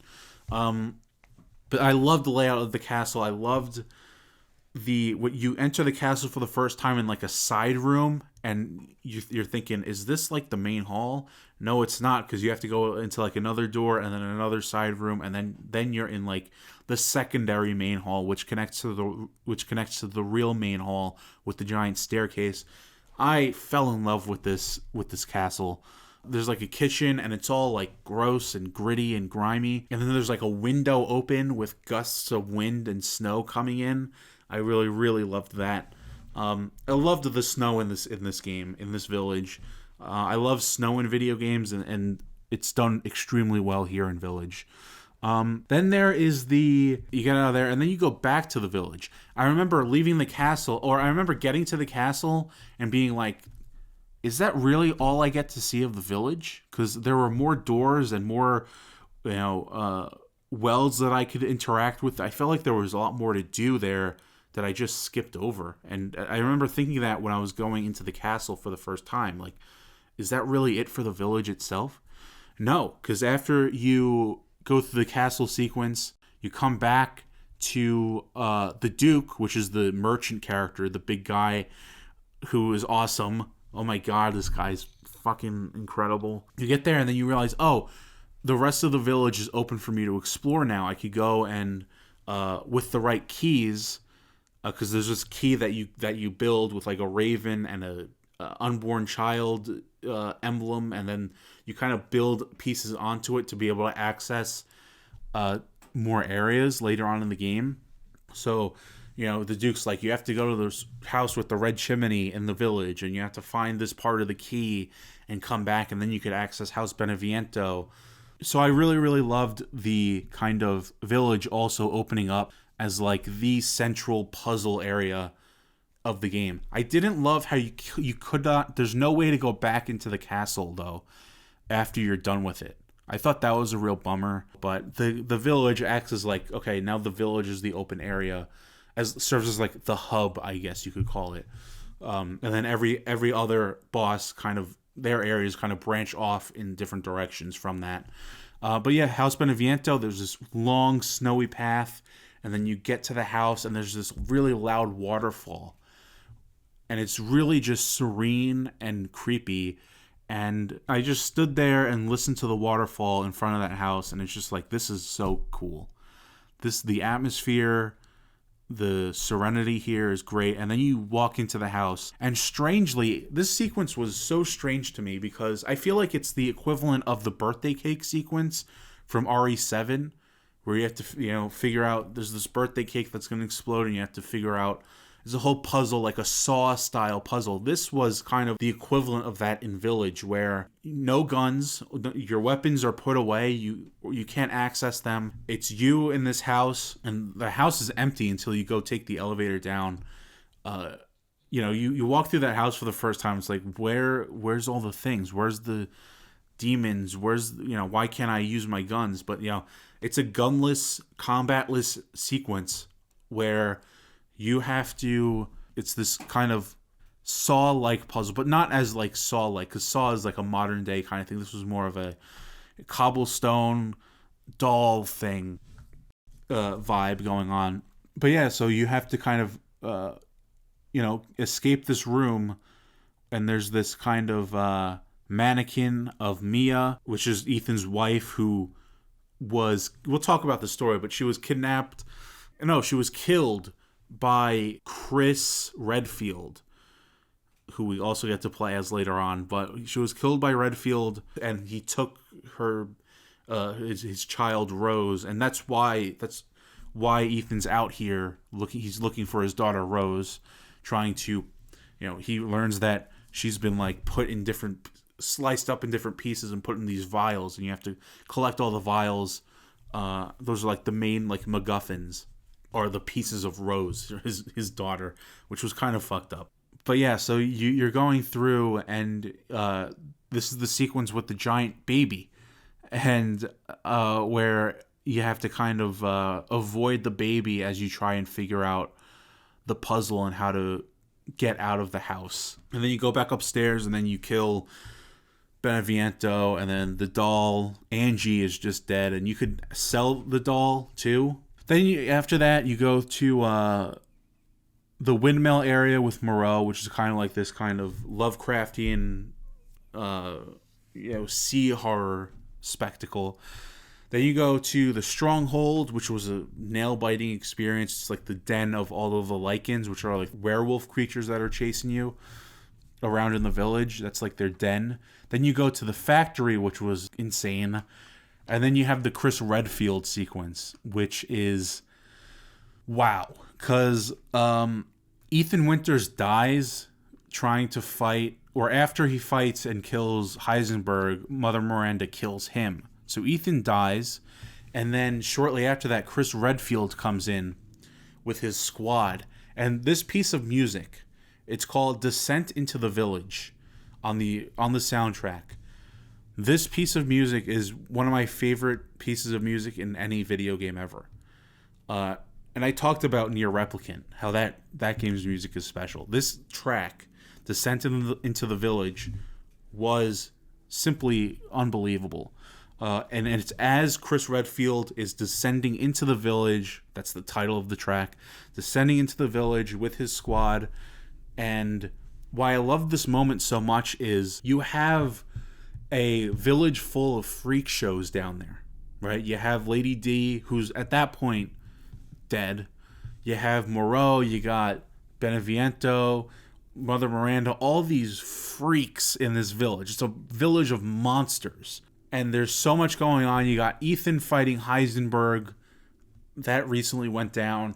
You have this other squad, which I forgot their name, from like Resident Evil 5 or 6. I didn't play those games, but like you got them coming in, and Chris is like, what are they doing here? And the music just like, it makes, it's epic. Epic. It's an epic spectacle because Mother Miranda's doing her thing. Ethan's dead because Heisenberg's dead at that point too, but like it's this village of freaks, and they have this other squad coming in. They don't know why they're there. Chris is descending into the village, fighting through the waves of lichens, and the music is incredible. It is kind of like, I don't know how to describe it. You're gonna have to listen to it yourself on the soundtrack. It's called Descent into the Village. One of my favorite moments of the entire game for me. Was that, like, all that going on, like, this is epic, an epic moment for sure.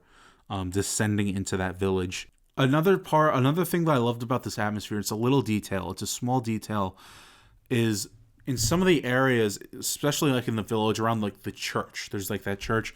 I loved that church, going in there and seeing there's like this shrine of like the 5 pictures of the 5 lords or the 4 lords in there that you get to go and look at early on in the game before you even go to the castle. I really liked that church, and I liked there's these little kind of wind ornaments on some of the houses. There's one, I think the Duke has it on one of his setups, and then there's one on the church, and you could hear them throughout the game. Like this little ornament that kind of makes a wind chirping sound, like a little squeak, a wooden squeak sound. I'll probably play it right now if I could find it. But that kind of adds to the atmosphere of this kind of Eastern European village, because it's like based off of Romania.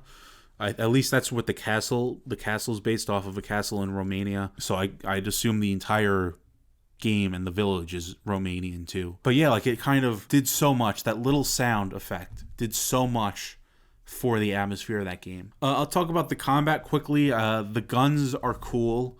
It's a little bit more action oriented, I'd say, than something like Resident Evil 7 Biohazard. It's not like Call of Duty or anything by any stretch of the imagination, but like, you got, later on in the game, you're getting these kind of elaborate weapons. Chris Redfield comes in with this kind of crazy looking gun. It leans in a more actionist direction. I don't know if actionist is a word. I'll have to look that up and let you know. But I remember Resident Evil 3 feeling like it leaned more into action. This one kind of does as well, just a little bit, just a tad. But the weapons are fine. The gunplay was solid. That thing, that kind of backing up and shooting, trying to shoot your targets was it's that classic Resident Evil style combat. The lichens were fun to shoot because they kind of dodge a little bit. They kind of hop around a little, and so you kind of like try and shoot them, and they dodge out of the way, and you're like, damn it. It's like, and ammo in this game is all over the place. All over the place. I never had an ammo problem until the factory, one of the very last areas of the game. Ammo and inventory problems, which are key elements of the Resident Evil identity and formula, I never had a problem with those, with any of that stuff until the factory, very, very late in the game. Ammo was everywhere. I don't feel like this game is as scary as Resident Evil 7 Biohazard. I think RE7 was a lot scarier.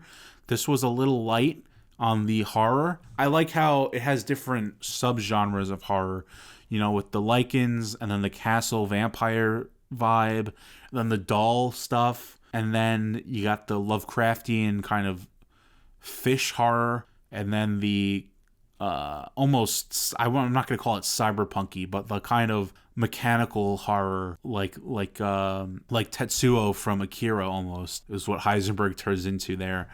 But yeah, overall, like, this game is not that scary at all, which was not really that much of a letdown because the game is just so good and the atmosphere is so great. So I wasn't really that upset that it wasn't that scary. I was actually kind of relieved, if I'm being honest with you.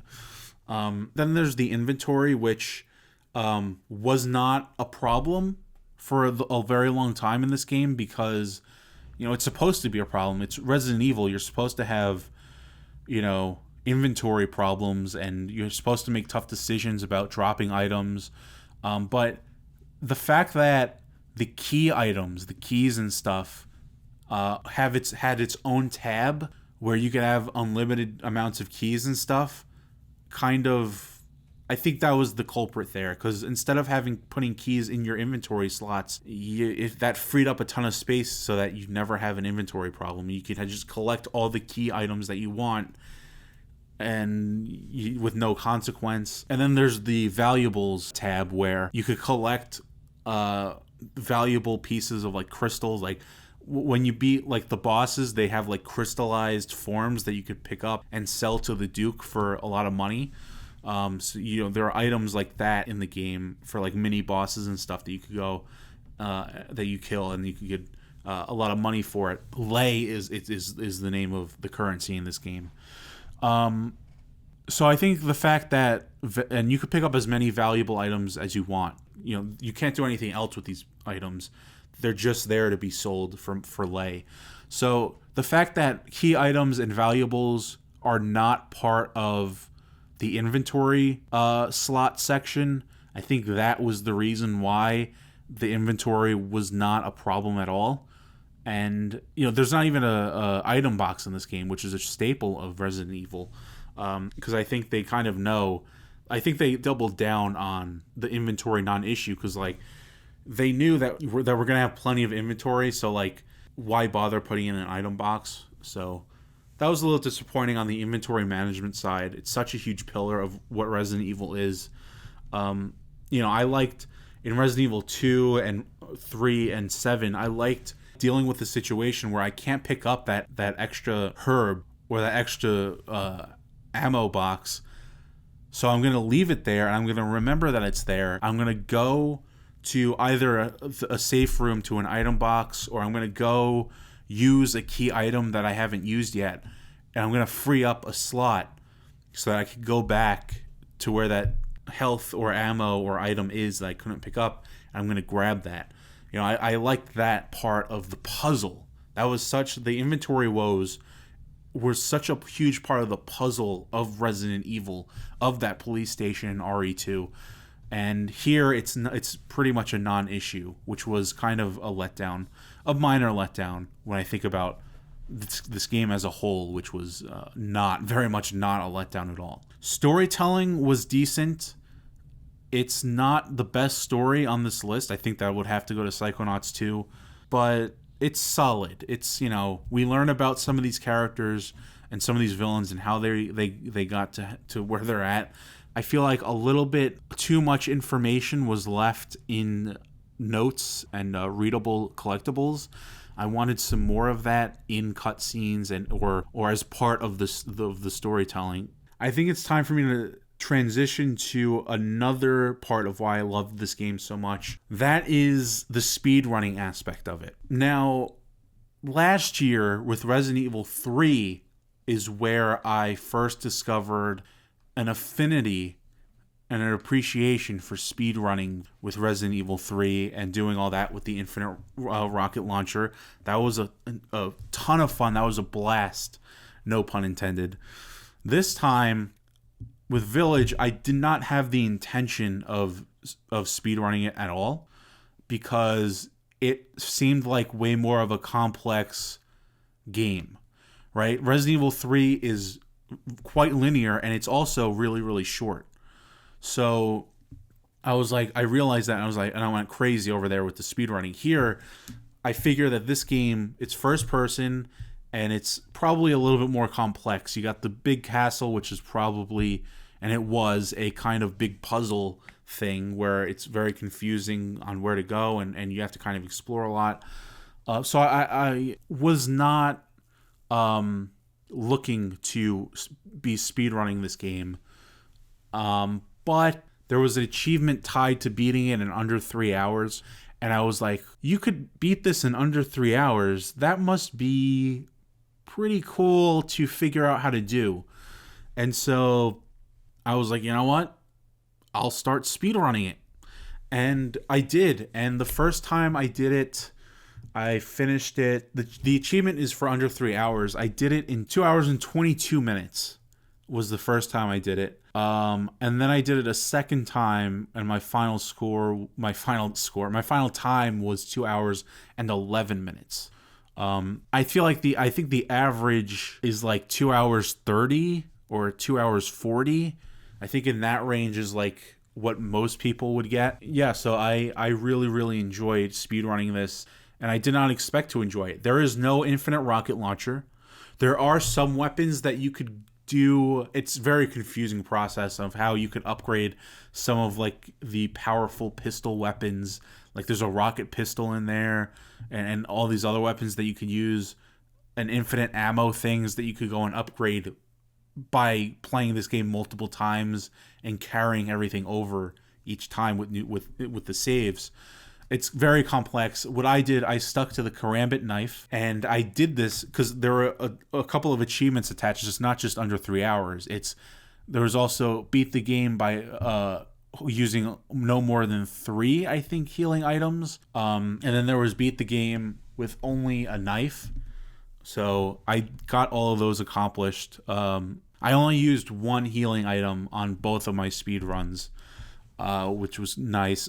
I used it towards the end with Mother Miranda, that final boss fight. It was because that was getting rough there. I had to, because you're going through this game and you get damaged. You if you're not careful, you get damaged, and then you have to kind of live with that, because there are those three tiers of damage. You're in the green, you're in the yellow, you're in the red. And for some stretches of these speed runs, I was in the yellow, and sometimes I got into the red, and I had to kind of keep going. And I got into a boss fight, and I was like, I can't stay red right now. I need to heal up and use 1 healing item. Yeah, I really, really enjoyed speedrunning this game from start to finish. It only took 2 hours, 30, 22, 11 minutes. I loved figuring out the sequence of how this game goes. I loved figuring out which items I need to get. What are the essential items that I need to get? Because when you're speedrunning, and I think I covered this last year with RE3, you no longer need to worry about ammo. Or, in this case, when you're speedrunning with a knife or an infinite rocket launcher, you don't need to worry about ammo or healing items at all. There's no exploration that you need to do to try and gather resources. All you got to do is go and find those key items that you need to progress. And I loved figuring that out in the castle, where there's these 4 masks that you need to collect to be able to move on to the final boss fight of that area. And there's other collectibles that you need, not collectibles, there's other items, key items in that castle. There's like this ring, there's a wine bottle, there's all this other stuff that you need to grab. And I loved figuring out in what sequence I would want to do that, because that is the most open area in the game, is the castle. And it's like, well, I get to the castle, I have to go up to the wine room, I have to grab the wine bottle, I have to go into that hallway and then drop down there, and then I'll grab the first mask, and then I have to go up to the rooftops, grab that mask, zip line over, down into the elevator. It was like this whole process that I loved. I really loved and enjoyed mapping that out and memorizing that in my head, because I would do it over and over again. I speed ran it like 2 or 3 times, right? I think I did it a third time. I think I started to do a third one, but I just loved mapping that out and memorizing all those items to collect and in which order and how fast and which enemies you could run by. It was an absolute blast. I loved memorizing the Beneviento puzzle. I will say, when I speedran this game, the first half of this game was a cakewalk to speedrun. It is really a major cakewalk from the beginning through the castle and House Beneviento and even the windmill section with Moreau, those areas are cakewalks. The speedrun begins to get a bit hairy once you get into the stronghold with all the lichen. That's like the lichen den, like I mentioned. That's where things get a bit hairy with the speedrun, because now you're getting swarmed by all of these lichen, and you're supposed to have weapons. Right, in a traditional playthrough, you have all these weapons to help you out, and you have firepower to kind of quell the tides of these waves of lichen that are coming at you. When you only have the karambit knife, and you only have like when you're in the yellow with your health, that's heading into that stronghold is daunting, because there are some switches that you have to hit, and you have to kind of wait a couple seconds, like 30 or so seconds, for the other switch to work, and you have or for the gate to open, while trying to avoid lichen, and then you get into the actual den, and you're trying to make it across to that ladder, trying to dodge, and you could guard with your hands, which became very useful in the speed runs, and I think that mitigated a lot of damage, that guarding mechanic, which doesn't really make sense, because you know, putting your hands up in the face of some of those attacks is not realistic, but this isn't a realistic video game at all. Speedrunning, getting to that stronghold point, it's like, all right, it's been a cakewalk through all of these other sequences, and the castle, and Moreau, and the House Beneviento. It's been a cakewalk. Now it's going to get really dicey, and that's what the stronghold is. And that continues in the factory with Heisenberg. That area is also very, very scary when you're speedrunning with only the knife, because that factory has a lot of very tight hallways in it. It's not as open or as Raccoon City Police Station-y as or puzzle-like as the castle, but it's got a couple of puzzles and looping hallways in there. But it is a very tight area, and that's where you're going to encounter some of the mechanical, like, robot enemies. They're like the regular, like, zombies, I guess, but with like drill arms, like in BioShock. Those were cool. And then like armored up. So there's a part in there where the strategy was, I need to take time to kill some of these enemies so that when I come back through this area, I'm not bombarded. So I actually, for most of the speed run in this game, you just run right past every enemy. You don't have to worry about a thing, aside from a sequence towards the beginning of the game where you have to just keep running around for 3 minutes for the narrative point to trigger. But here it's like, all right, I have to actually take time to kill some of these enemies off, or else I'm not going to make it when I come back through this area. So there was that. That was... The factory was very, and it's dark too. The factory's dark and scary, and it gets quite dicey when you're trying to use only a knife in a speed run. But yeah, and then there is doing some of the boss fights with just the knife was interesting as well, because you have to actually fight and kill the bosses with only the knife. You can't just run past them, obviously, like normal enemies. So some of those boss fights were interesting. One of them, as Chris has a boss fight with one of the giant troll things with the hammer. Yeah, there was one of those where it's like a 15-minute boss fight, because the health pool of the character of the boss is so huge, because in a normal playthrough when you're using weapons, Chris has this laser pointer, this green laser that he uses to mark targets with, and you're supposed to use that to mark the boss so that an airstrike comes down and deals massive damage during the boss fight for you. But when you're only using the knife, it voids the achievement when you use the laser pointer to mark the target for the air attack, so you can't use it. So you have to only use the knife, and I guess the theory is, online I read that the health pool for that boss is so huge because of those airstrikes that you're supposed to do on it, that when you try and use the knife, it takes like 15 minutes. You're just hacking away at this guy's leg for 15 minutes, and it just takes forever, and then you can finally move on. So speedrunning this was an absolute pleasure, and I I'd be down to do it again. I would speedrun this any day of the week, you know? Like, the thing with Resident Evil 3 last year was the story and the traditional playing through traditionally was solid. It was good. It wasn't anything special. I didn't like it more than Resident Evil 2. But why I loved Resident Evil 3 so much was the speedrunning aspect of it. With that infinite rocket launcher, just being able to blow everything away as you make your way through, you know, that speedrunning part of RE3 is why that was so high. It still probably would have made the list without it, with just the base experience. Here, not only did I enjoy the speedrunning aspect of this game, but the base experience of just going through with the regular weapons and taking your time with it and exploring, that experience was also really, really incredible. So both parts of this game were special. I loved every aspect of this game, except for some of Ethan's lines. I just loved waking up as Ethan next to this truck that was toppled over at night.